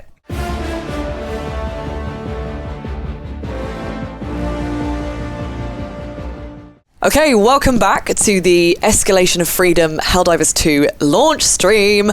I am Amy from PlayStation Access. This is Alex from PlayStation Access. We are here with Mitch, who is the community manager for Arrowhead, and we have a new chum in the squad in the form of Botan Bayrak, who is a QA tester for Arrowhead. How are you doing, man? I'm good, thank you. Happy to be here. Pretty excited. Yeah, we're very happy you're here because we've been faring okay so far. We've been faring okay. We're not quite ready for the level 10 difficulty. We think that's going to really mess us up. But the new update, Escalation of Freedom, is your biggest update yet. It's out today on PC and PS5. We've been looking at the new planets, the new weapons. What we're taking a moment to have a look at today in this particular part is the war bond. So war bonds for Helldivers drop quite frequently. This one is called Freedom's Flame, and it's a fiery little guy, and I kind of wanted to ask you a little bit more, Botan, if you will, and Mitch too, feel free to weigh in, about this particular war bond. What We're makes here it to so answer your burning questions, Hey! I was Very good. literally about to make that Very joke. good. Go for it. So yeah, what can we expect from this newest war bond? I mean, what we can expect is 2 new primary weapons. Perfect. And one secondary weapon. All of them are, well, obviously fire-based. Yep. But they come at a cost, right? So you'll have reduced range in like the flames, but an immense increased amount of damage. Right. Okay. So we'll also introduce 2 new armors with this that will increase your fire resistance or fire resistance damage. Because presumably there might be a lot of friendly fire. I forgot how to speak English. Yeah, exactly. And that, our intention was that it's not really going to protect yourself, who has the flamethrowers and stuff. It's more intended to protect your teammates. But of course, that sounds good. That sounds good. We have a lot of problems with friendly fire here on the Access team. We do a little bit, yeah. Nobody should let us loose. With the flamethrower. Flamethrower, I can safely say that the armors have been tried and tested multiple times. they did it based off US play Oh, style. bless him. Mitch has seen some stuff. We're actually modelling the armour for you now. So Alex has got, I've got the Draconaut, and Alex, you've got the Heatseeker. We can't really see here. Should we do like a proper little model? Light from the globe. Oh, Walk look the at catwalk. that. Walk the catwalk. Let me walk towards you very slowly. So yeah, Alex has got the Heatseeker. These are the 2 armors that you get. There's 2 new capes. There's 3 weapons, as Botan mentioned. We're actually going to take a few of those for a spin right now. So where are we heading, guys? So we're heading to the lovely planet of Taj. There's a bit of a spooky swamp environment that we're going to experience, and we're also going to look at a small side objective that we've actually introduced with this update too. Oh, cool. Sweet. Can we You set could it be a on tour fire? guide. Can we set it on fire? I guess we'll find out. We'll find out. Everything's flammable if you want it to be. Right, let's dive on in there then. So this is obviously, fire is the theme, clearly, of Freedom's Flame. And the weapons, you've got names like the Crisper, the Torture, the Cookout. Are you guys all Twisted Fire starters? Like, where did this come from within Arrowhead? Big Prodigy fans, definitely. We play with fire a lot, so... Yeah. I mean, we've had flamethrowers and such, like, in Helldivers 2 up until this point, but what made you guys really want to play with fire and kind of experiment more with that element on the battlefield? I mean, I think it's just a pretty cool, like, element of the game in general. Like, because, for example, if you play against the bugs and get swarmed by enemies, it's a pretty nice feeling to just have a flamethrower and, you know, go mayhem. Be a maniac of sort. So yeah, it's like one of the favorites at the studio, I would say, I think. At least based on my impression. Or based on what I know. Yeah. So, I don't know, Mitch, if you... Yeah, no, I agree. Everybody loves the flamethrower and, you know, setting jungles afire as you melt bugs and bots alike. It is one of those things, you know, we're starting to look into a lot more like these, you know, like almost mythical, like propaganda style units within Helldiver. You saw it with the Viper Commando and you've seen it a little bit with Freedom's Flame, where it's like, you know, they have these big selling points that they use to recruit new Helldivers, and everybody loves flames, so that's why we went. Everybody loves flames. That's a simple answer, really. That's what it says on the tin. No, I'm really excited to get kind of cooking, to be honest, quite literally. Let us cook. Let us cook. All right, well, we're ready, guys. Take us into battle. All right.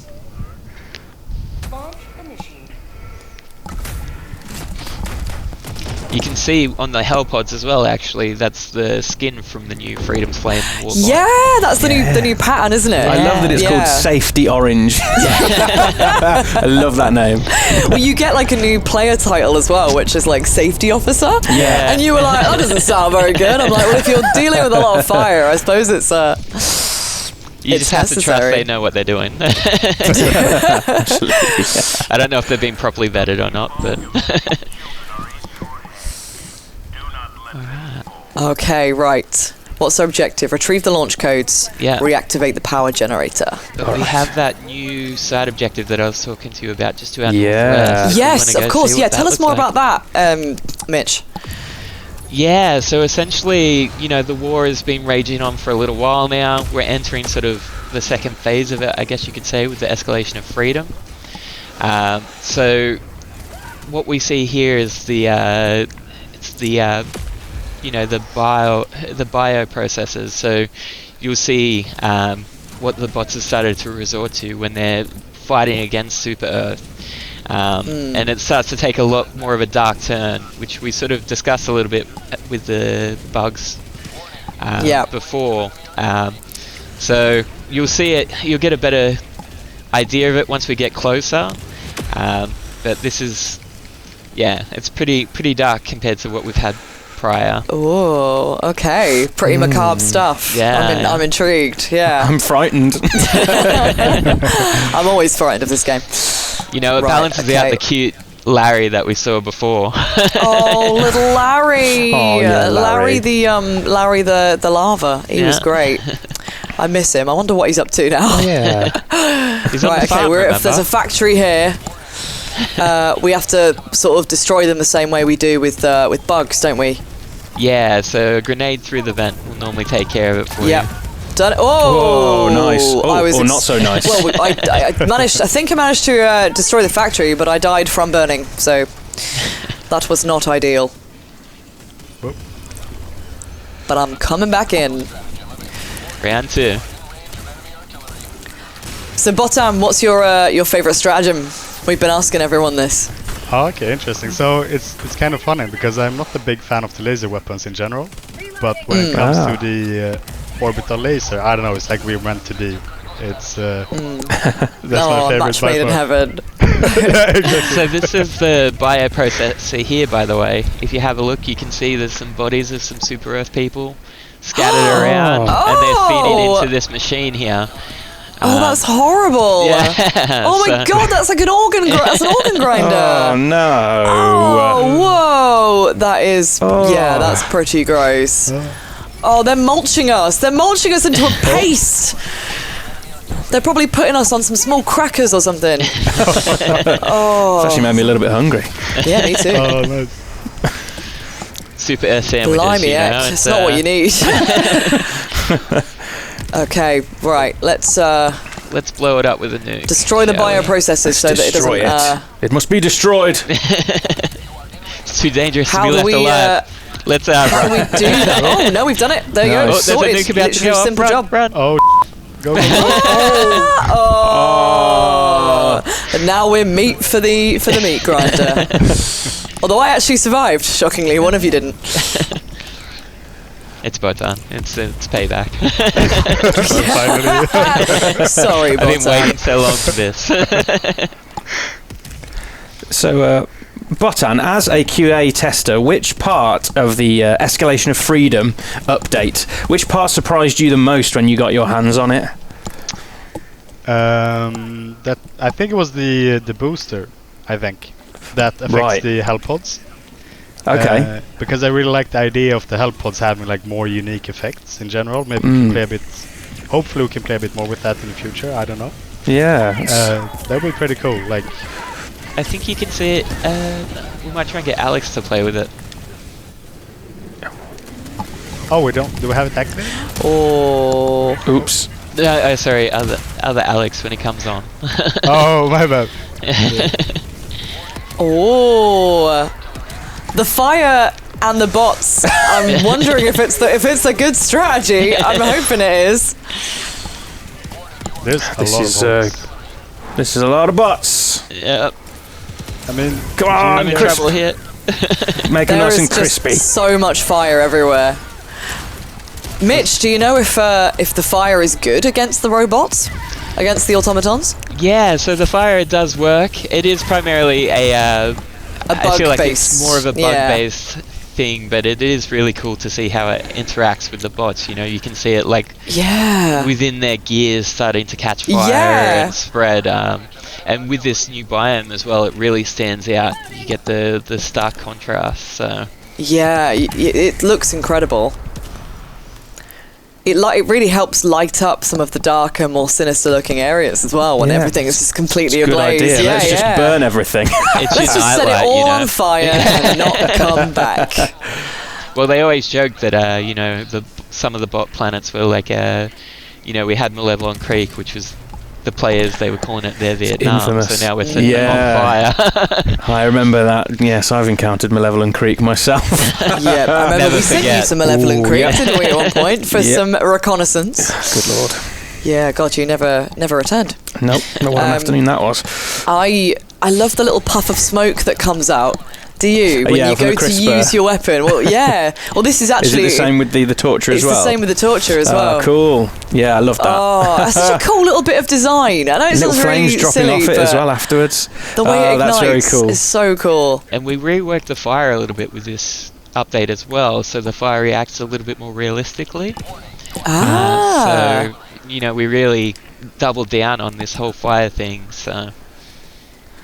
Interesting, because you said obviously this is the fire weapons that we're showing off here are part of Freedom's Flame War Bond, which comes out on the 8th of August. But the actual escalation, basically Escalation of Freedom, isn't there a stratagem in that update as well that's fire related?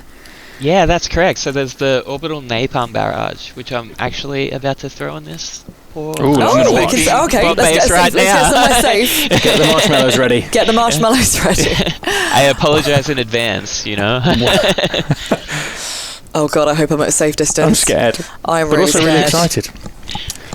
I'm standing further back than you schmucks. Whoa. Oh, Whoa! that is... Whoa, it's still going. It's still going. What a firework display. Look at this. Look at that. That is There it is.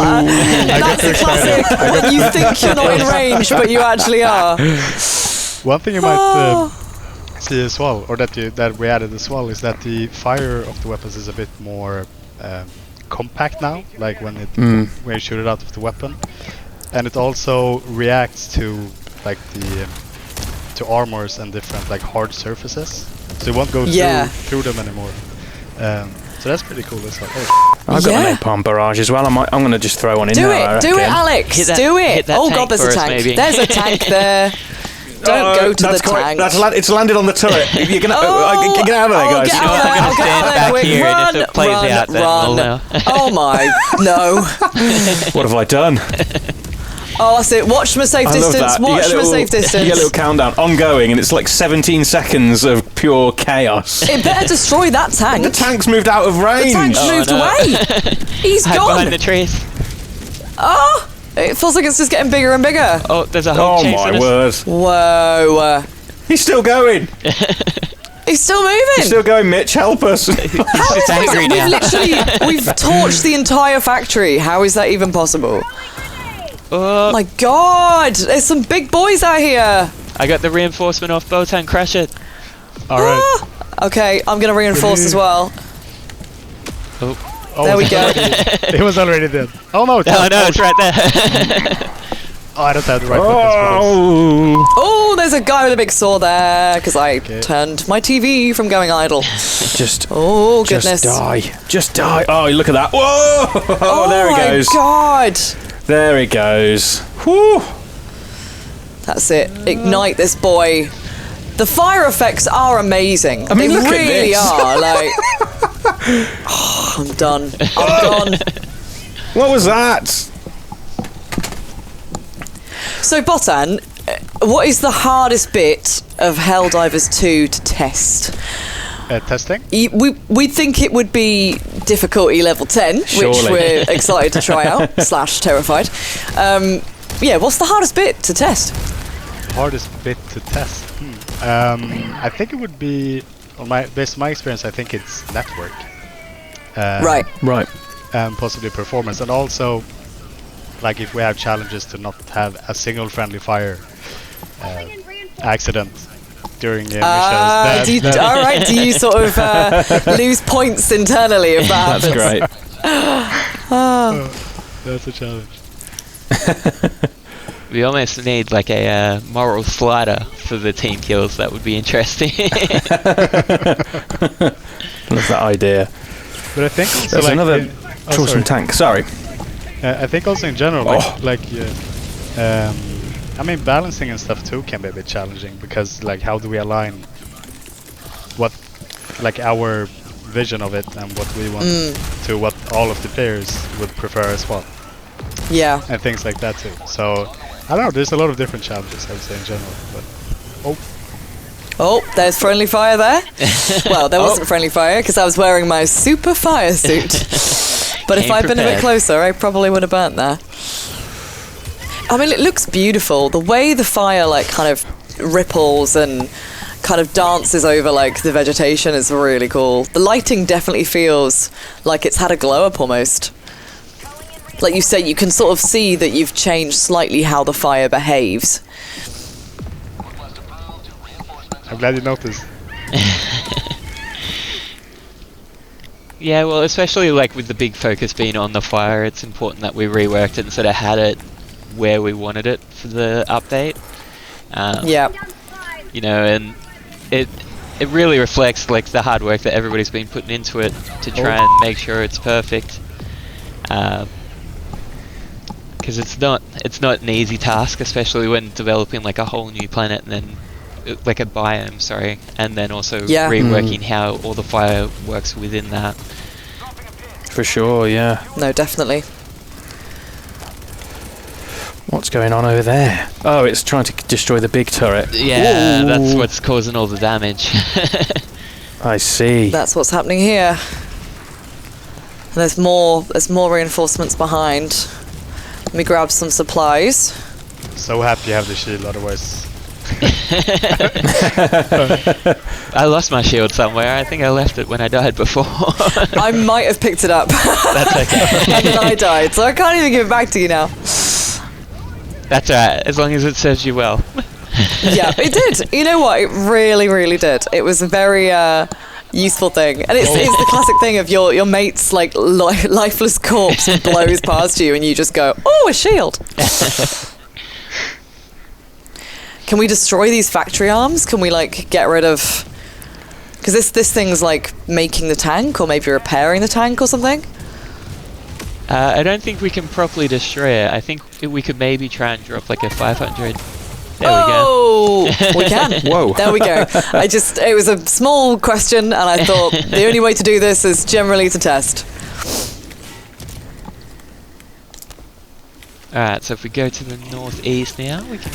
That's it. I'm with you. Fiery sods. Off you go. So when new war bonds do come out, do you guys tend to rethink your play style, or are there particular weapons that you're loyal to? Does it cause a big debate in the office? You should be going for this instead of this. What about you guys? Do the new war bonds shake things up for you? I was a sucker for the Viper Commando. I don't know about you, Botan. That was like I was very excited as soon as I heard about that one in the works. Yeah.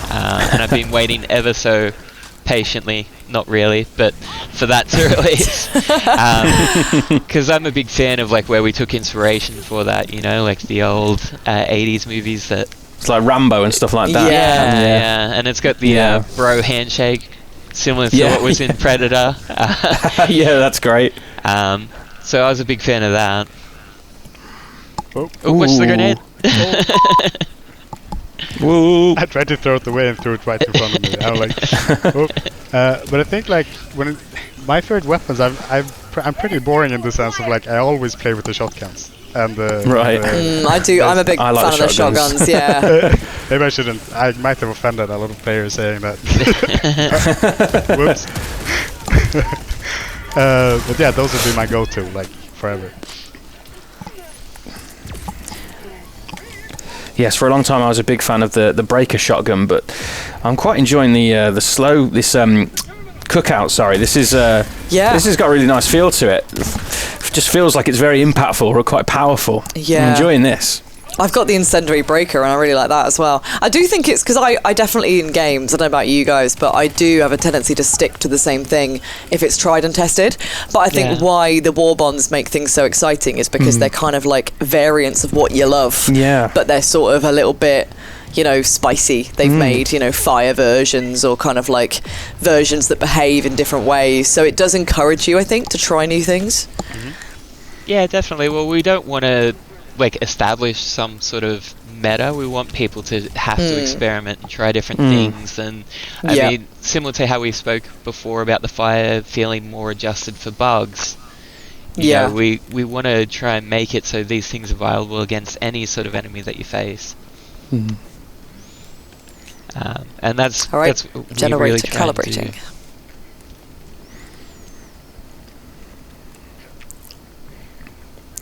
All right, so our generator is ticking along. Lovely. No bots to report. Does anyone need any supplies while we're here? You could throw something down. I've got a long cooldown on mine. There's 2 available right here if you need them. Oh, as in you've already got some there. Great. Okay, cool. There we go. Time to go shopping. Let me get them. All right, now we got to go fire the missile. Cool. Where's Mitch going? Oh. Follow Mitch. If in doubt, this is kind of what I've learned through all these sessions. Like, if in doubt, follow Mitch. And there like he your goes. Helldivers Sherpa, you know, here to get you where you need to go. Oh, they're flanking us from behind. Oh no. What on earth? That's why we They're brought waiting in the fire, trees. right? In the trees. The trees are speaking robot. Whoa. Whoa, did you guys see that? Holy. That was so cool. All the branches like sparked up and fell down. I suppose this is another thing as well about a swamp where it's very dense vegetation. You've got so much destructible potential in what you can do with like the trees falling and stuff. Yeah, definitely. It creates a lot of like epic moments, like the one we just saw. And they're kind of like they come out of nowhere sometimes, like unexpected. It's awesome. Yeah. It is so cool, and yeah, I'm so impressed by some. Also, it's never really the same game twice either, which is what I think is great about destructibility and things like that in games. Like, it just completely changes the environment around you. Oh, Botan, we do have a question for you, actually. I've just remembered that we've been asking everybody this. And it's, don't feel judged, you know, we're not going to judge you. What difficulty? It's a trap. What difficulty do you play on? Alone? Solo? Or okay. No, I see you, sorry. Yeah, solo. So, I mean, well, I suppose both, really. I mean, we tend to play more in a group than solo, as it's more of a team-based game, but either or, really. You can give one for both if you'd rather. You can be a 1 on solo if you like, and then a 5 on team. I mean, it's like playing solo. I'm probably on like 1 or 3. I don't know. I'm not brave enough to go higher than that, to be honest. But in teams, like we recently played some CR10s, obviously, I guess. But that, like, when we play together, we usually try to like play on the hardest difficulty. Okay. Wow. So you're a tenor then, if you've got mates with you. You've got a good singing voice as a tenor. That's not a very good joke. So you would go for difficulty level 10, would you, Botan, with your team? Have you got like a team that you play with that can handle that? Yeah, definitely. Wow, cool. Or do you just drag them through, kicking and screaming? Uh-oh, I mean, there's a lot of them over there. I'm usually there's a robot right behind me. Oh. He just came and looked over my shoulder at the terminal, like, what are you doing? What do you think you're doing? Oh, excuse me. I want to talk to you for a second. Oh my goodness, stop it. Oh, run away. Oh, no. Okay, I've activated the missiles. Oh, there's a lot of them, isn't there? Okay. I am going to throw in a napalm. I apologise to everybody in advance. I'm also going to throw in something similar. It's not quite as big as your napalm, but... Why am I walking towards this is a good vantage point. Oh, jeez. Like a moth to the flame. I'm like a fly, I see light, and I'm like... Like a moth to a flame. Exactly. Oh my word. Oh, there's blood all over my screen, and I am burning. It is very hot. We just really wanted to test out that armor, you know, and just make sure that... Yeah, and do you know what? It's doing well. I haven't cooked alive yet, so that's quite good. You've got to be thorough. You've got to be thorough. I suppose what's quite good about this Warbond is, or, you know, in terms of the armor, is that if you're playing with a bunch of people who you know go a bit rogue and spray and pray with a flamethrower, then you can sort of protect yourself, but you don't necessarily have to be a fire user yourself, you know. It sort of balances into the whole team strategy, doesn't it? Yeah, exactly. Yeah, well, that's it, because there's nothing worse than accidentally being set on fire by your teammates, so it's good to have I mean, it's ruined a lot of friendships, in my opinion, personally.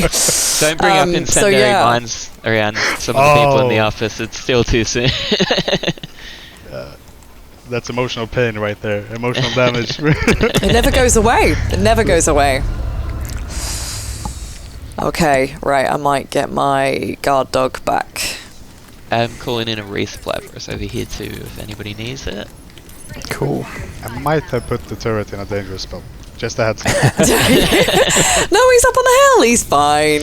We're going to have to introduce the turret resistance armor next time. Well, that could be a future Warbond. Turret resistant armor. Anti-friendly fire. Yeah. Okay, here it comes. I wonder if we should introduce it with turrets that only target players for extra difficulty. Well, that was an old bug we experienced one time, right? Turrets that were like, actually, I'm on the automaton side, and I don't know what you think you're doing here. Well, they're certainly shooting at something. There's horrible red lights in the distance. Wow, this is a big old stream of fire between our turret and them. Right, okay, where are they? I can't even see it. There's so much smoke. Yeah, I do think this missile is going to look really cool with this biome. Yeah. Let's get to a good vantage place so we can watch. Yeah. So do you guys think that working on a team game or team-based game, do you think that's helpful for the bonding at the studio and how everyone gets on? Oh, that's a great question. Or is it sort of, do you think it doesn't really matter too much, doesn't factor into it?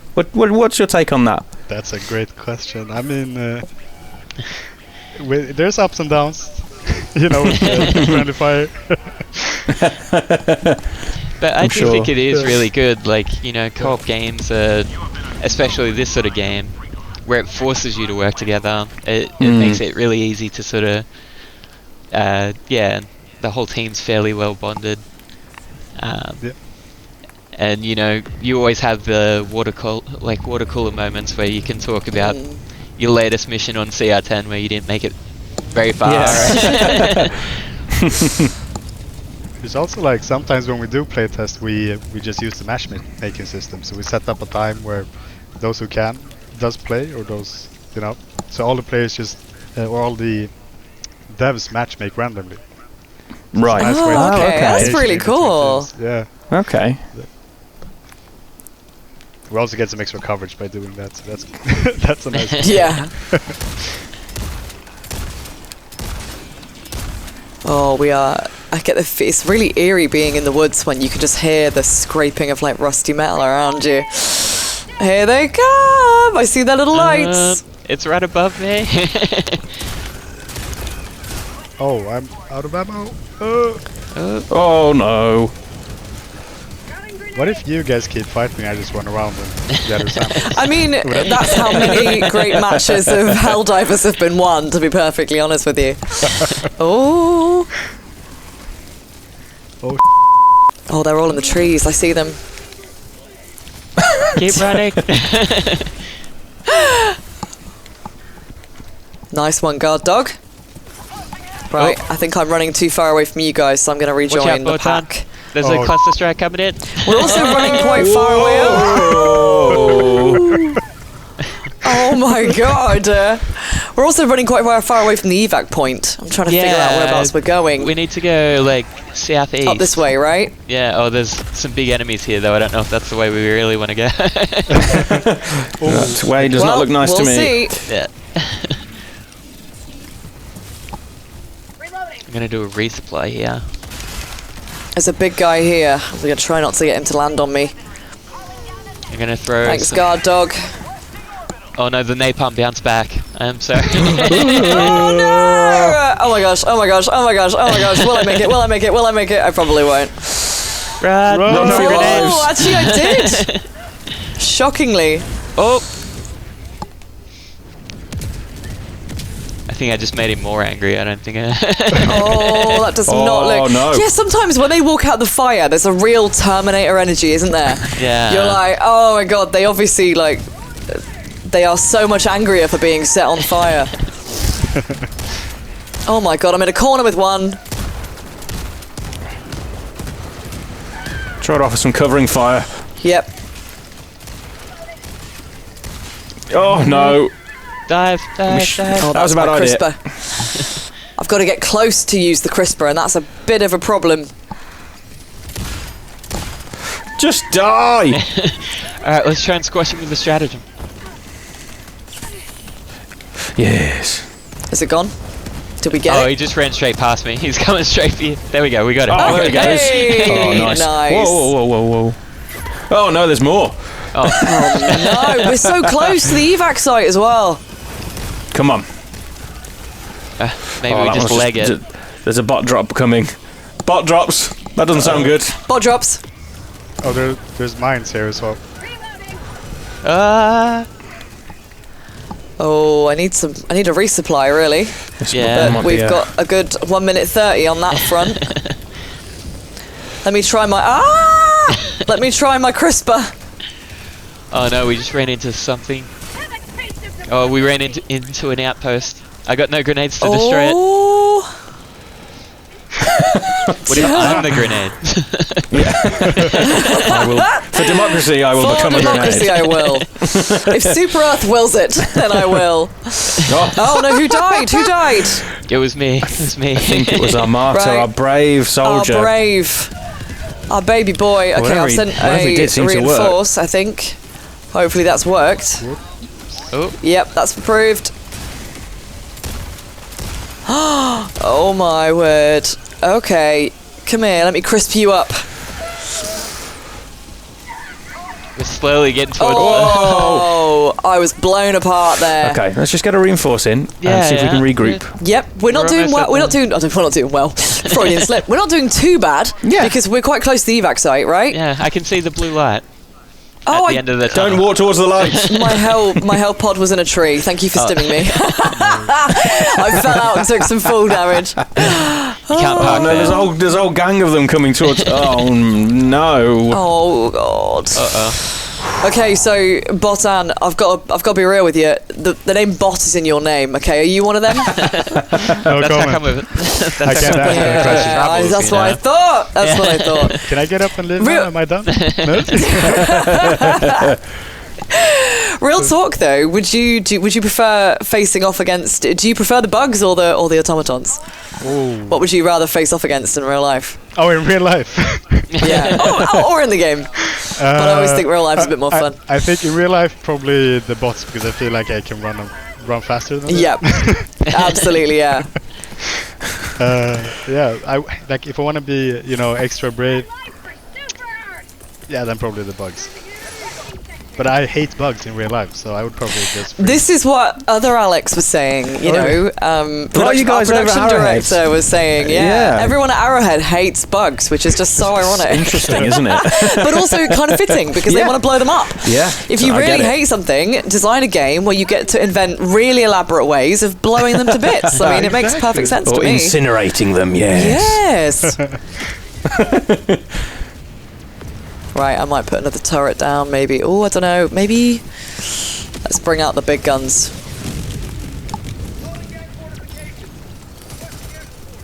Okay, what we got over there? Is that an expendable anti-tank? I threw another Come on, nade 2 can do minutes. this. We Come can on. do this. Yeah. Easy peasy. Oh, who called in something very big and angry and bright? I want to blow stuff up now. I want to have a go. My turn. I'm my gonna turn. just shut one. Yeah. Just gonna throw an anti-tank through there. Oh, there's Oh, an right in front of that'll us. do Ooh. What's going to happen? Oh. Oh, behind. Oh no. Oh, What on earth? your armour's definitely better against burning, I will say that. Oh, no, there's a bunch of them.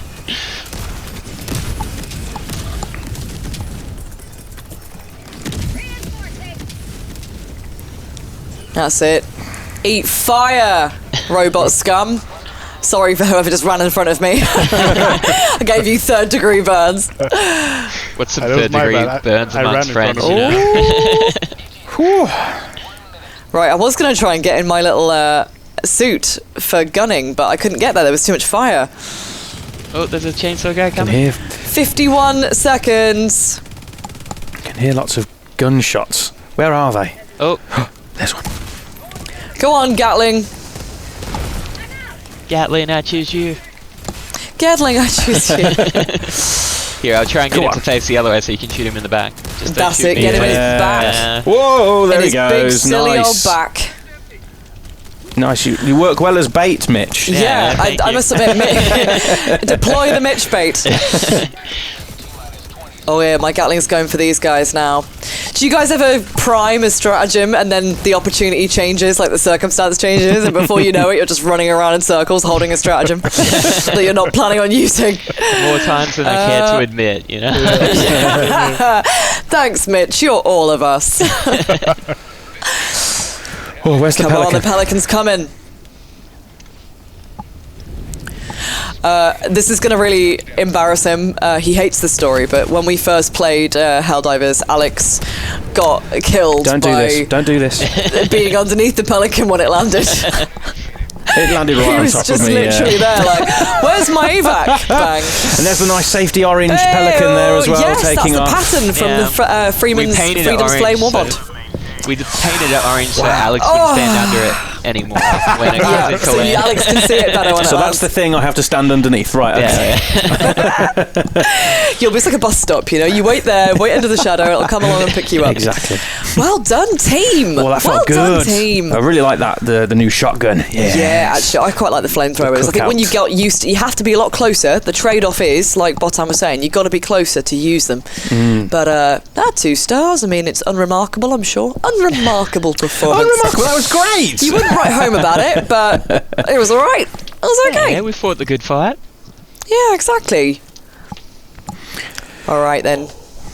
So, I think next up we're going to have to finally bite the bullet and go for the tough stuff. The level 10 difficulty. Really? You're gonna make me play difficulty 10. I've got a horrible feeling that's going to be our next mode. But up until that point, we've managed to scrape by once again in a standard mission on level 5. We've got to go double that level soon. I don't even know how we're going to do that. Feels like a big jump. But we probably wouldn't have done it without our lovely Arrowhead teammates, Mitch and Botan. So thank you so much, Thanks, both, guys. for joining us. You've been great. You've been incredible teammates. We've been all right. Wow, We've been casual. You We were dragged there. us through it. Really fun to chat. You guys have been a lot of fun. It happened and we were there. But thank you so much. It's been really good fun. It's great to try out some of the new Warbond stuff as well. I guess we're going to have a little break now. And then set up our next segment. If you're watching this on the day that it launches, then you've only got a couple of days to wait until Freedom's Flame Warbond comes out on the 8th of August. But in the meantime, you've got all that lovely new update goodness to enjoy. There's a lot going on in There's a lot of new stuff in Helldivers Lots 2. of fun to be had. Hell of a lot. All right, we'll be back shortly. In a bit. See ya.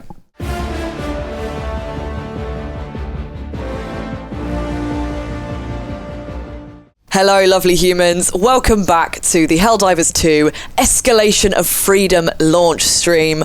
I am Amy from PlayStation Access. This lovely chap is Alex. And you're joining me here on the ship, along with my squad, who are composed of Arrowhead developers and community managers and the like. We've had a lot of great help from you guys today. It's really carried us through.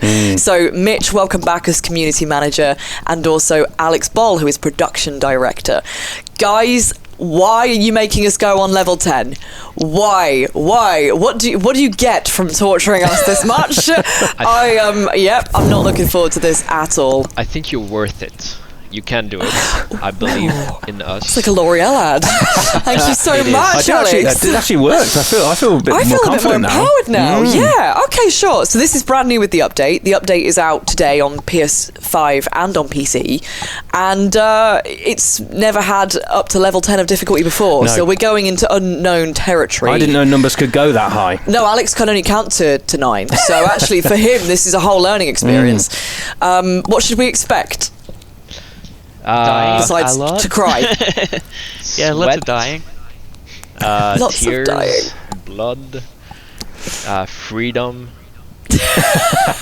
All of those at the same time, condensed in a beautiful forest and rain.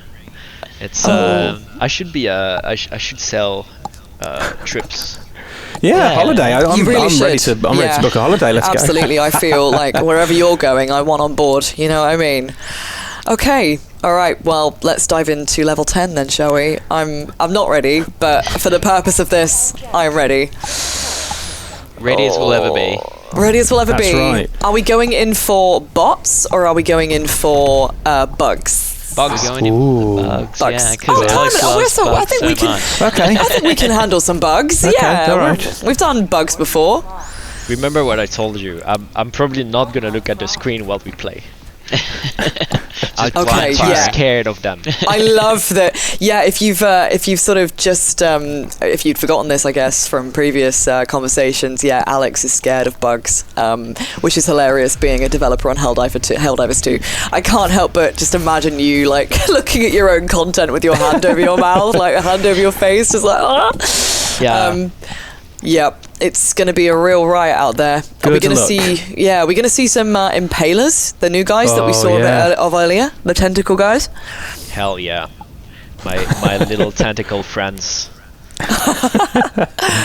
Right, I'm going to go for a cluster bomb, and on probably some napalm as well, because bugs don't like napalm. That's just science. Guard dog, and I like my HMG. What's the best approach here? Got to think very, very carefully. Oh, yeah. Any tips, guys, for this is our first time diving into some difficulty 10. What are you thinking? My tip is don't die. That's what I got for you. Thanks, alright. Says the man from Australia. This is just another day for you, isn't it? Yeah. Loads of massive bugs. I'd not considered not dying. I always advocate for fire, more fire. It's the ideal. Okay. I'm going to use as my booster as well. I'm going to use increased reinforcement budget because I feel like we're going to die a lot. And I, That's a good play. That's a good I shout. feel like that That's might a very be good helpful. idea, yeah. Okay then. Oh boy. Even the sirens sound a little bit disconcerting, don't they? Oh, so which biome are we diving into? Are we going back to the swamp? The one that's new for the update? Swamp. Cool. A little bit spooky. Maybe we should have saved it for Halloween, but we're jumping the gun a little bit. It is super spooky. The visibility, the flashing of the lightning, like the lighting effects in this biome are incredible. Yeah, I'm always shocked by what the Worlds team is able to cook in also very rapid time. They're very quick to make something look just so good and so atmospheric. The first concept of the swamps, we were like, okay, can I just print it and put it somewhere in my bedroom? Yep. It must be amazing to, like, especially for yourself as well, you know, in your role of kind of like overseeing the roadmap of content for players, like seeing all of these new locations kind of like being realized in sort of from concept through to completion, because I imagine seeing the initial sketches is so cool to then go to like actually being dropped into this world surrounded by enemies. Yeah, exactly. It's a beautiful thing to see the whole completion. My favorite part is when we get to actually play in prototype phase, because it forces you to think and look at the concept and say, okay, everything made of gray boxes is eventually going to be similar or close to the concept. Which is so cool. I just want to Okay, we've got enemies, we've got friends. Oh, we've got tentacles. We've got tentacles. Oh this dear. Is a mega nest as this well. is the impaler. Oh my god. And not one, okay. but two. And a spore charger too. Sweet liberty, the blood. So this is the mega nest. So this is one of the new things in the update as well. So larger, more vicious bug nests. Oh yeah, I'm in the middle of one, I think. Yeah.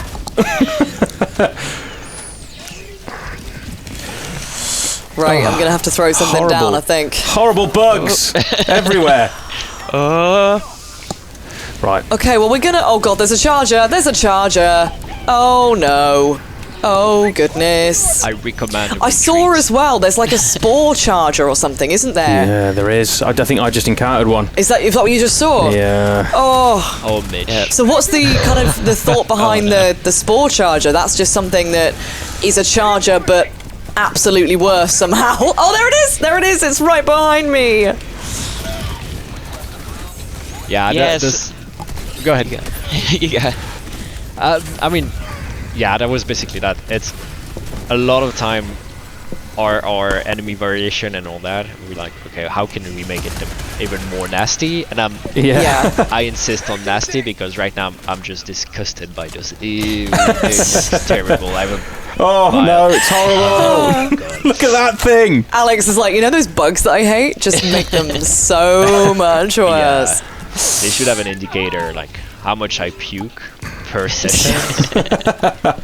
If they present it to you and you're immediately sick in your mouth, then they're like, brilliant, keep it. Yeah. Is this the perfect, correct no notes. puke level? Yeah. Oh dear. Right, reinforcing. I'll try and squash the bile titan. Yeah, he's Oh, I can't see anything. Oh my my god, ass. this is absolute carnage. Right, okay. Shall I resupply anyone, or have we even lasted long enough to need it, really?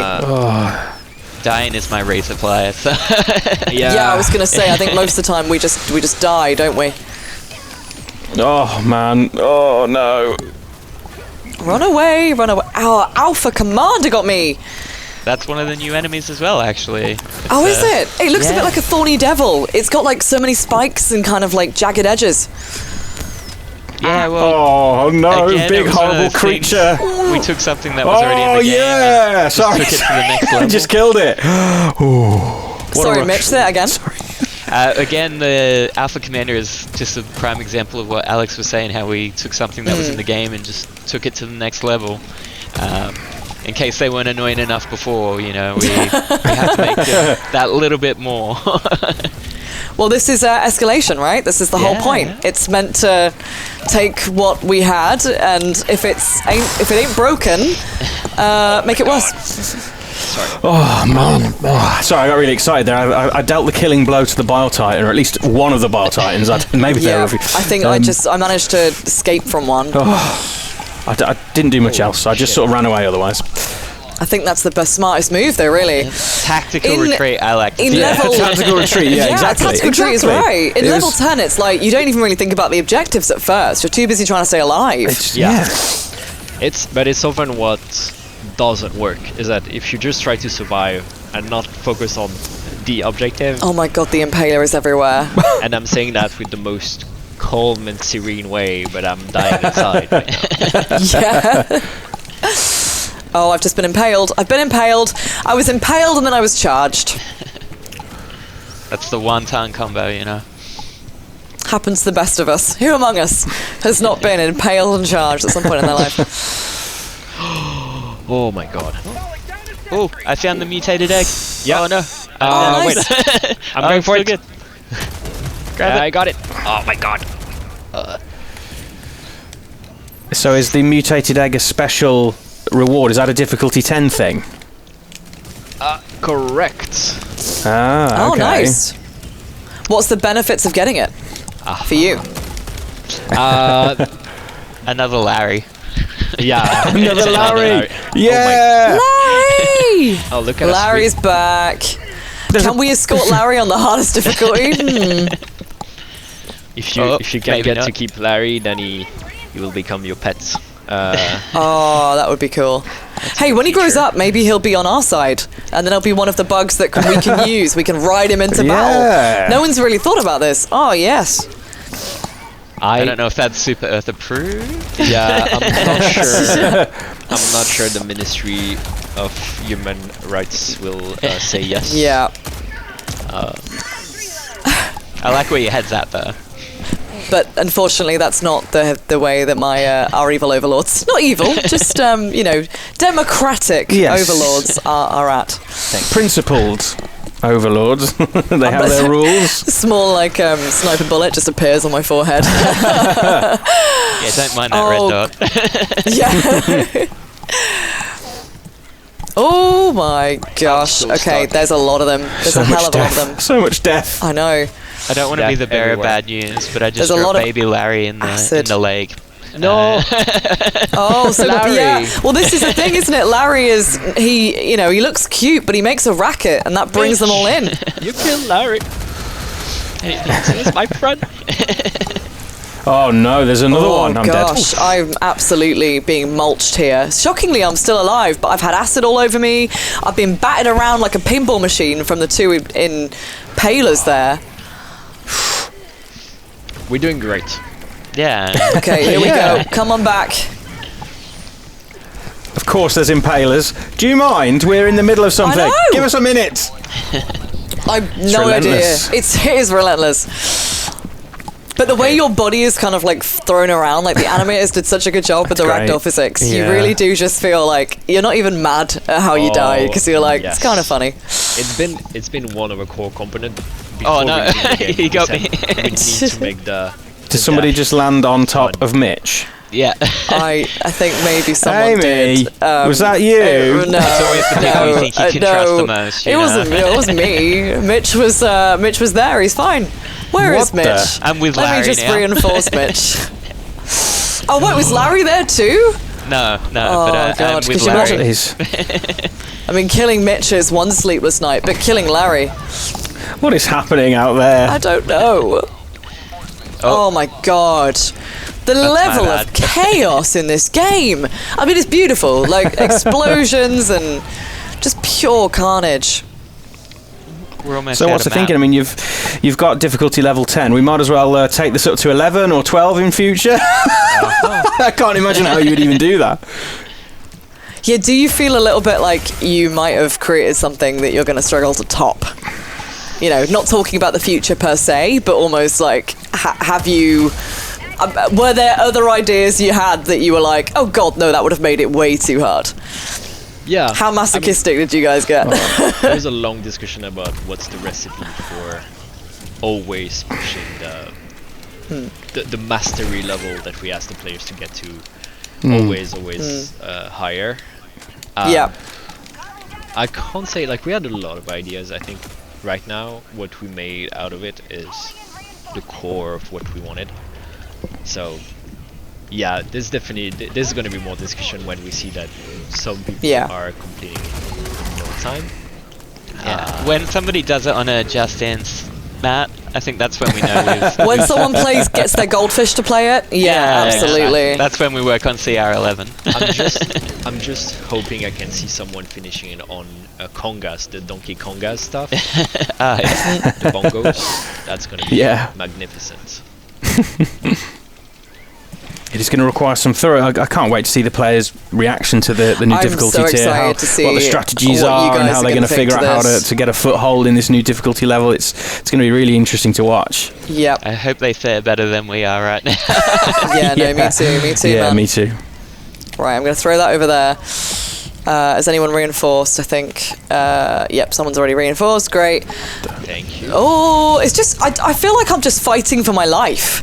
That's really all I'm doing, is fighting purely for my life. I'm not trying to achieve anything. Yeah, that's just trying to get off the planet in one piece. That makes me very happy. Where are we... yeah, you love hearing me say I'm fighting for my life. Yeah, that's exactly what they want to achieve. When we prepare our future briefs, we ask the designers, like, how do you think the players will react with that feature when it's out? I don't think I'm fighting for my life was per se what we wanted, but it's pretty close. Well, that's the thought that springs to mind, is that I am hanging by a thread, barely surviving in this hostile world. There's something about it, though, isn't there? When you're scraping through in these fights, you're just getting through with a little bit of... There's something so satisfying about it. Yeah, it's amazing. I need to catch up with you guys. I'm so far away. Yeah, I'm dead. Oh, there's another creature, horrible creature coming up the hill. Then should we retreat on the illegal broadcast, or? Yeah. Let's go west. That's always what they say. We need to go west. Far. It's just charges everywhere. Go away. Yeah, every time. Oh, this feels like a nice moment of calm, boys. Oh, I think take a breather. Yeah. Get your rovers. Throw down your stratagems for guard dogs and good idea. Machinations and the Very like. Good idea. Yeah. This is what I should do. I should be, the sort of cue to your James Bond. I should just be back in the factory going, do this, without actually dying a lot myself and bringing the team down. Staying out of the fray. Yeah. Nice one, Alex. Great grenades. Actually, that's not you. Sorry, Alex. That was... well done, other Alex. Better Alex. Yeah, I was going to say, if it's something skillful, it won't be me. Thank you. Well done, more competent Alex. MCA in the house. Anytime I dedicate this action... Whoa! Oh. You got a good vantage point, though, over that big bug. Yeah. I tried to do something with the barrel, but I forgot that it's not useful. Oh my god, who puked on me again? Reminds me of my best student years. Wow, the explosions are just so satisfying. Seeing the chunks, the giblets of bugs. So many. Oh no. I died. I think we're in trouble here. Ouch! It's gonna be Okay. piece of cake. Oh, here I come. I'm back in it. Just a flesh wound. What am I going to do here? Which way are we heading? Trying to go west towards the orange arrow, if we can. Got it. Okay, let's try and slowly make our way there. Let's go, Mitch. My God. Oh my god, the I need that trees! resupply that was back there.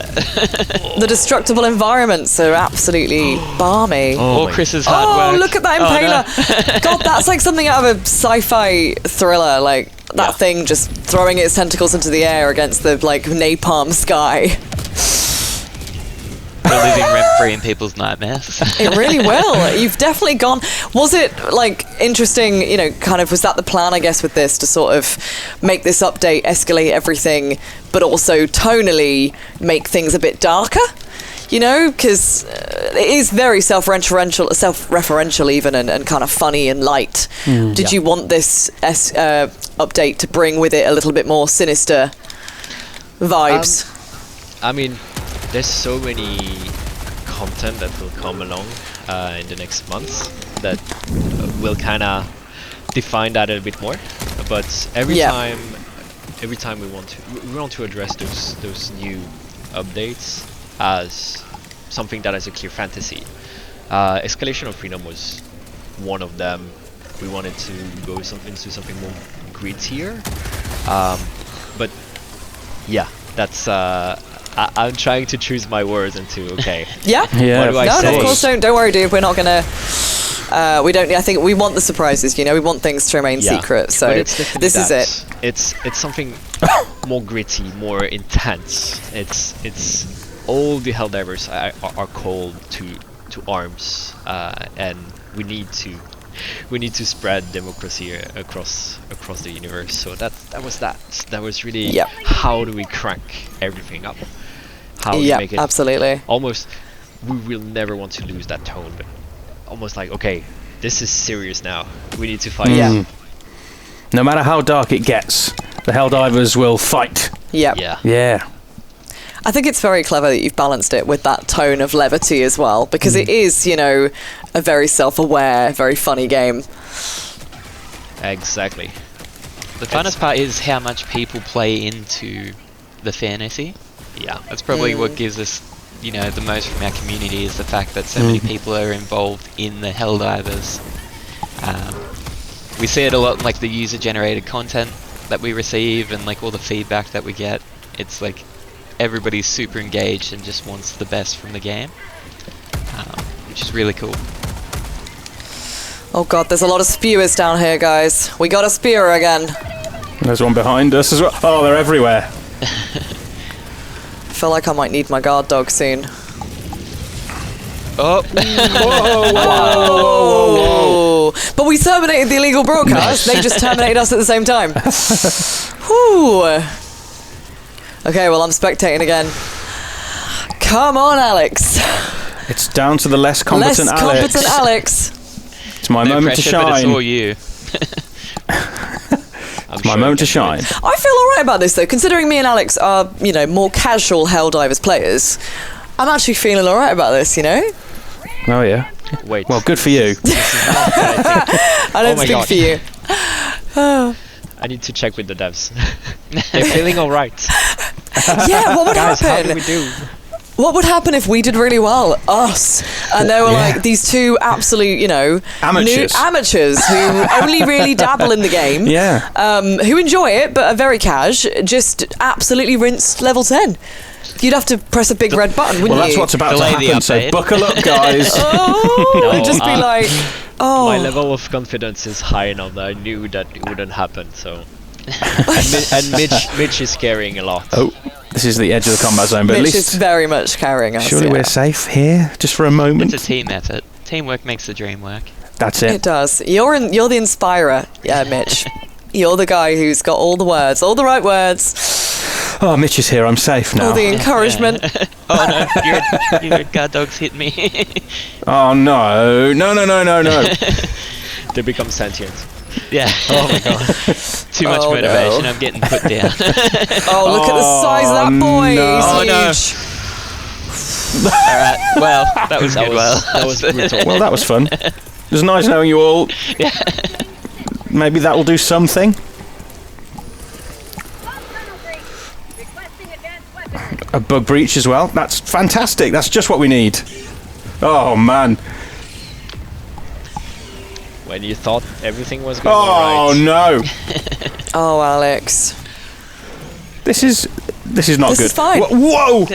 I love the vibe it creates Oh. when you see the tentacles just coming out of It's nowhere. so, honestly, it's so eerie. It's so eerie. I know it was obviously, we mentioned this a little bit earlier. It was Whatever. in the first Helldivers, wasn't it? The Impaler. Yeah. But like, were there any sort of like inspirations that you guys took when designing it for Helldivers 2? Because I love the idea of a creature design like that. You don't even see all of it. It's so horrifying when it comes from the ground. Yeah. I mean, Right. every time we go into designing our updates and the enemies and the missions and everything, we have a tendency no. to look a lot at the 80s action movies and all that. Yeah. So we have a lot of reference into, especially the Impaler. But Yep. I gotta be honest, like this one, we're like that. We had so much fun doing it, making it in Helldivers 1. We had Yeah. to do it. Oh no. Well bugs played, everywhere. though. You survived longer than. Oh, Oh, Hang on. hang on. more competent Alex is back. Let's go. A blind hero Ace up the resurfaces. sleeve. Here we go. It's the worst spotlight I could ever Someone wish. pressed the button for a more competent Alex, and here he is. Here we go. It's the game. Wow. We're escalating with Alex's. Oh my god. Escalation I of like Alex. your cape, bro. It looks really cool. Thank you. It's the new Freedom's Flame Collection 2024. Oh, look at that Bile Titan. Look at his horrible greeny belly. It's what is there to do now? We've got to do everything still. We completed the side mission. Yeah. My favorite. Oh, the Oh, There's guys, the come on, I Impaler. believe in Oh, my French. tentacle to the face! Oh no. No! No, not like Did I this. do what I think I did? Well, I mean, you fought the do you know good what? fight. We Let it be lasted for known. 21 minutes. That was good, I think. Yeah, I don't think we're going to last that long if we go against the bots, though, in level 10. No. I can't almost- see that happening. I'm up for the challenge. I'm like, I could almost go for another one and say yes, let's try. I can do better than 7 minutes on the bots. All right, well, if you can do better than 7 minutes on the bots, then, you know, I don't know, you're slightly above us. Maybe me and Alex would get for a 5, but Maybe. cool.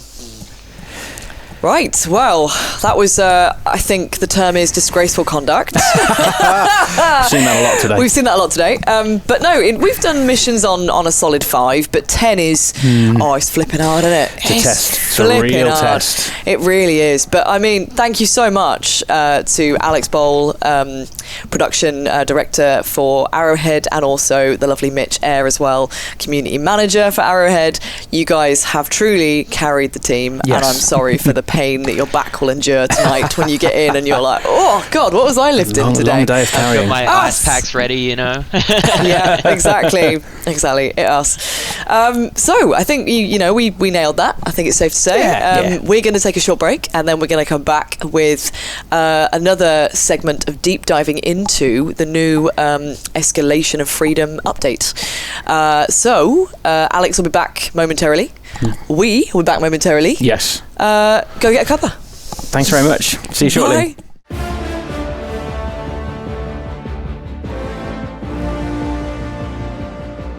Welcome back, everyone, to we are Amy and Alex from PlayStation Access, and we are playing the new Helldivers 2 Escalation of Freedom update. This is the first major update for Helldivers 2, and we are about to take on a very difficult mission.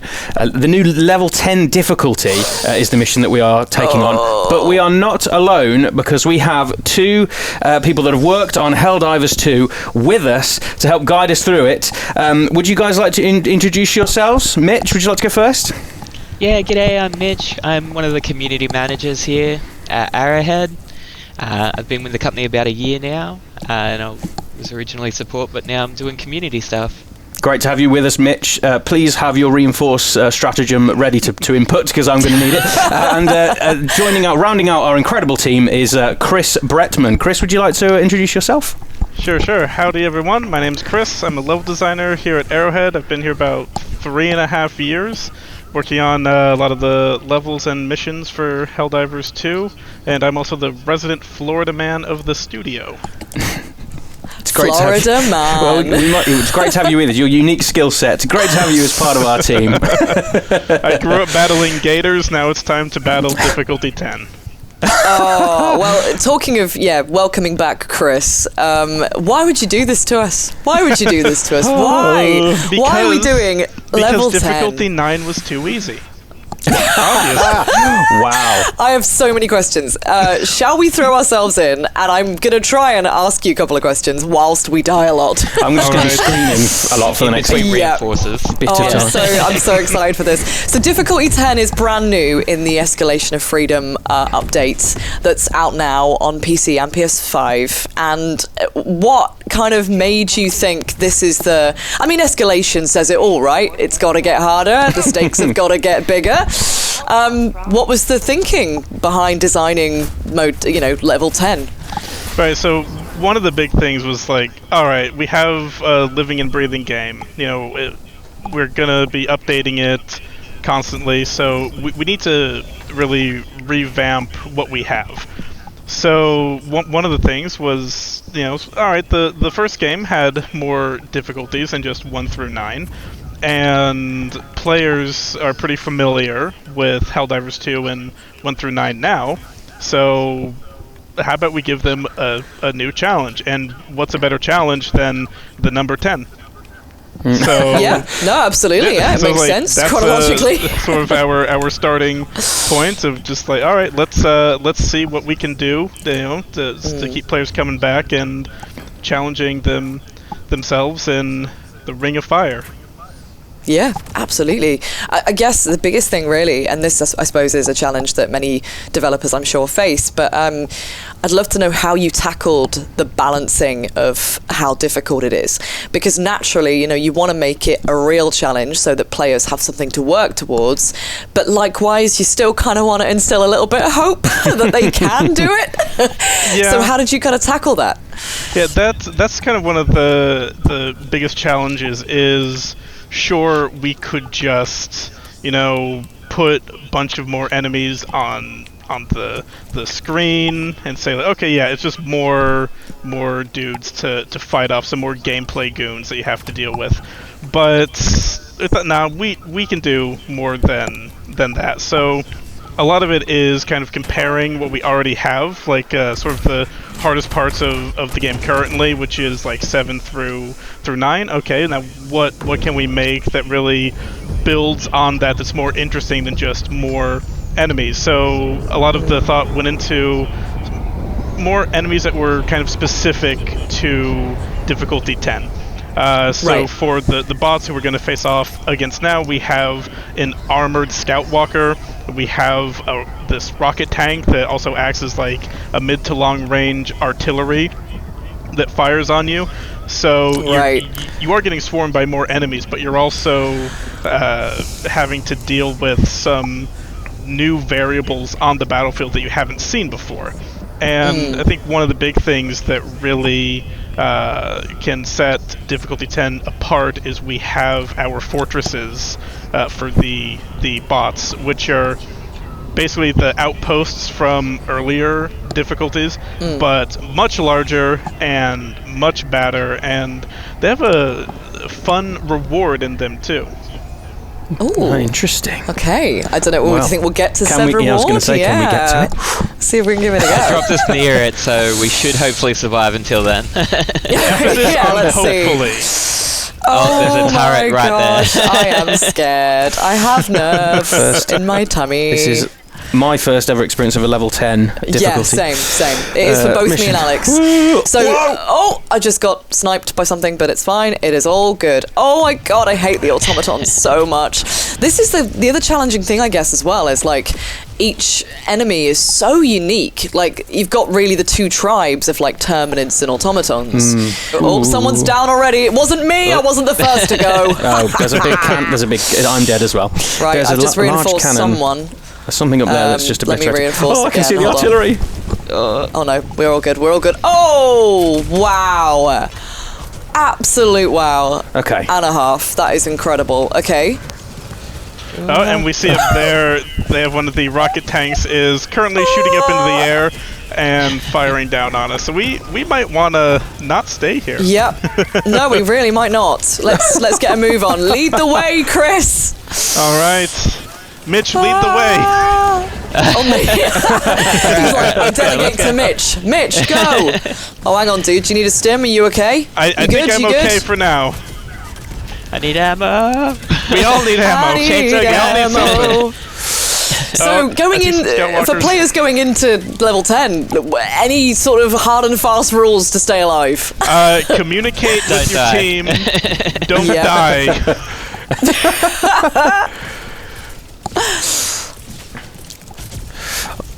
Is this acid rain as well? Yeah, acid rain is a new part of the biome, isn't it? So does that occur anywhere now in the game?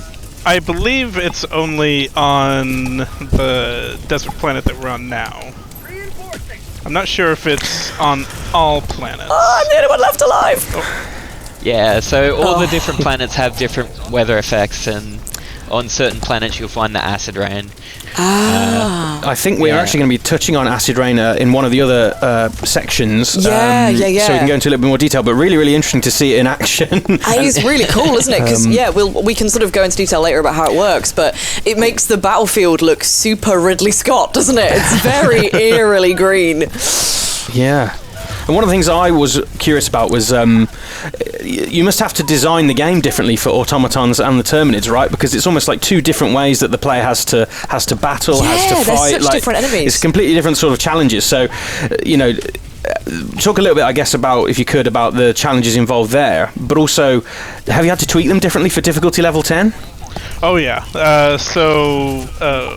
I can give you some inside baseball. One of the fun things that we've done is setting up like test environments and seeing sort of how the different factions will play in these environments. Like we noticed in our testing that if you're playing against the Terminids, traditionally in like a third-person shooter, you kind of have the cover there to protect you, so you can take cover, shoot your enemies, move on. Yeah. But for Terminids, because you're ranged and you're fighting a melee faction, the cover kind of does something that's a little bit reverse, where the more cover you have in an area, it's actually worse for you as the player, and it's a lot better for the bugs that you're fighting. So that was something very interesting, whereas fighting against the automatons, it's a bit more of a traditional third-person shooter. So that cover does help you until they show up with a bunch of rockets and they take away that cover. Yeah, it's interesting. So Chris introduces a rocket tank that shoots behind cover. Yeah, exactly. Yeah, and that's something that's been a big point to really look at for difficulty 10, so which is out. Like it's always been more difficult fighting the bots. So making them a bit harder for difficulty 10 wasn't the biggest challenge, but it's having like a nice contrast with the bugs as well. So it's a lot of like going in and tweaking stuff, and just a lot of playing with numbers and spawn rates and seeing what can we really do there. There must have been some very fun playtest sessions where you I was just going to throwing say, things at there must be some playtesters. chaotic playtest sessions. Blood, sweat, tears going into it. Yeah, it has gone from like not being able to leave 1 square inch of anywhere to going, hey, that was like that played like difficulty 0. So we've really gone through and just played with numbers to see how dramatic can we get. Right. Yeah. And dramatic is, I mean, I literally just smashed my head into a wall, having been yeeted across the battlefield. Was there a moment in playtesting where you were like, maybe we've gone too far? Like in a very Victor Frankenstein sense, where you like, you know, Yeah. I'm thinking of the quote from Jurassic Park where they're like, we thought about whether or not we could. We were so preoccupied with whether we could. We didn't think about whether we should. Yeah. Did you think we'd made a monster? I think that was when we were doing one of the play tests on maybe in like May or something, and we realized we spent almost the full mission duration behind 1 rock, and we hadn't completed 1 objective. Oh wow, yeah. We realized, oh. It was just survive, nothing else. Yeah. We also went in with all our, developer cheats of like testing out different high-powered weapons and things. So it's not like we had poor loadouts either. We're just like,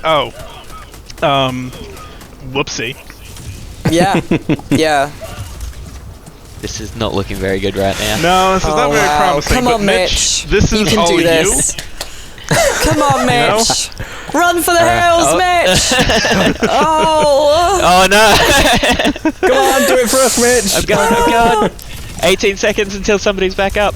Oh. Oh my goodness. Oh, Mitch. That is so challenging. That is so hard. Sorry, You're I probably tried. watching I fought this the good fight. at home like, I could do a better job. I mean, I assure you, every single thing from a scraped knee to a stray bullet one-shots you pretty much, doesn't it? This is the outcome that we wanted. Yeah, and that's great because that's going to entice people to get good. You know, that's going to entice people to...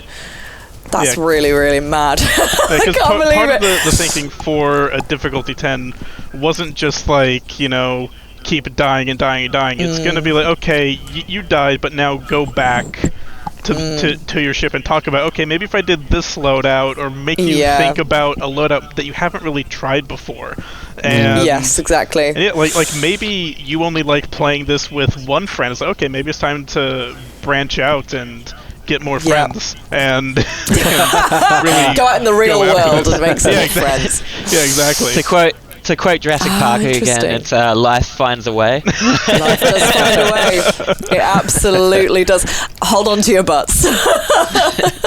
That should be our slogan for difficulty 10. Actually, hold on to your butts. Hold on to your butts. That really, I mean, I held on to mine. Hold on to your Hold on to your butts. Yeah, there we go. I held on to my butt, and it was yeeted across the battlefield at one point. I was blown up. You must have had so much fun with the ragdoll physics, because I laugh every time I die, because I just look so hysterical. It's so much fun. I cannot compliment our animation team enough, but like the stuff that they pulled off with that is so nice. Yeah, it's characteristically Helldivers as well, isn't it? It plays into that kind of daft, slightly absurd, self-referential humour, so...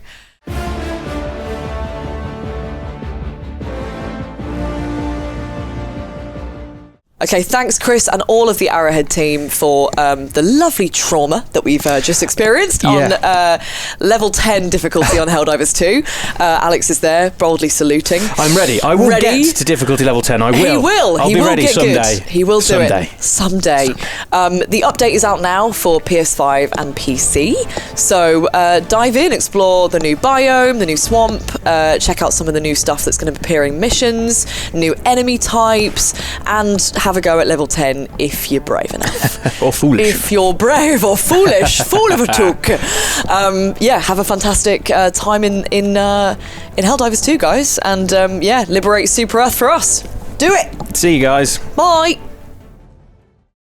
PlayStation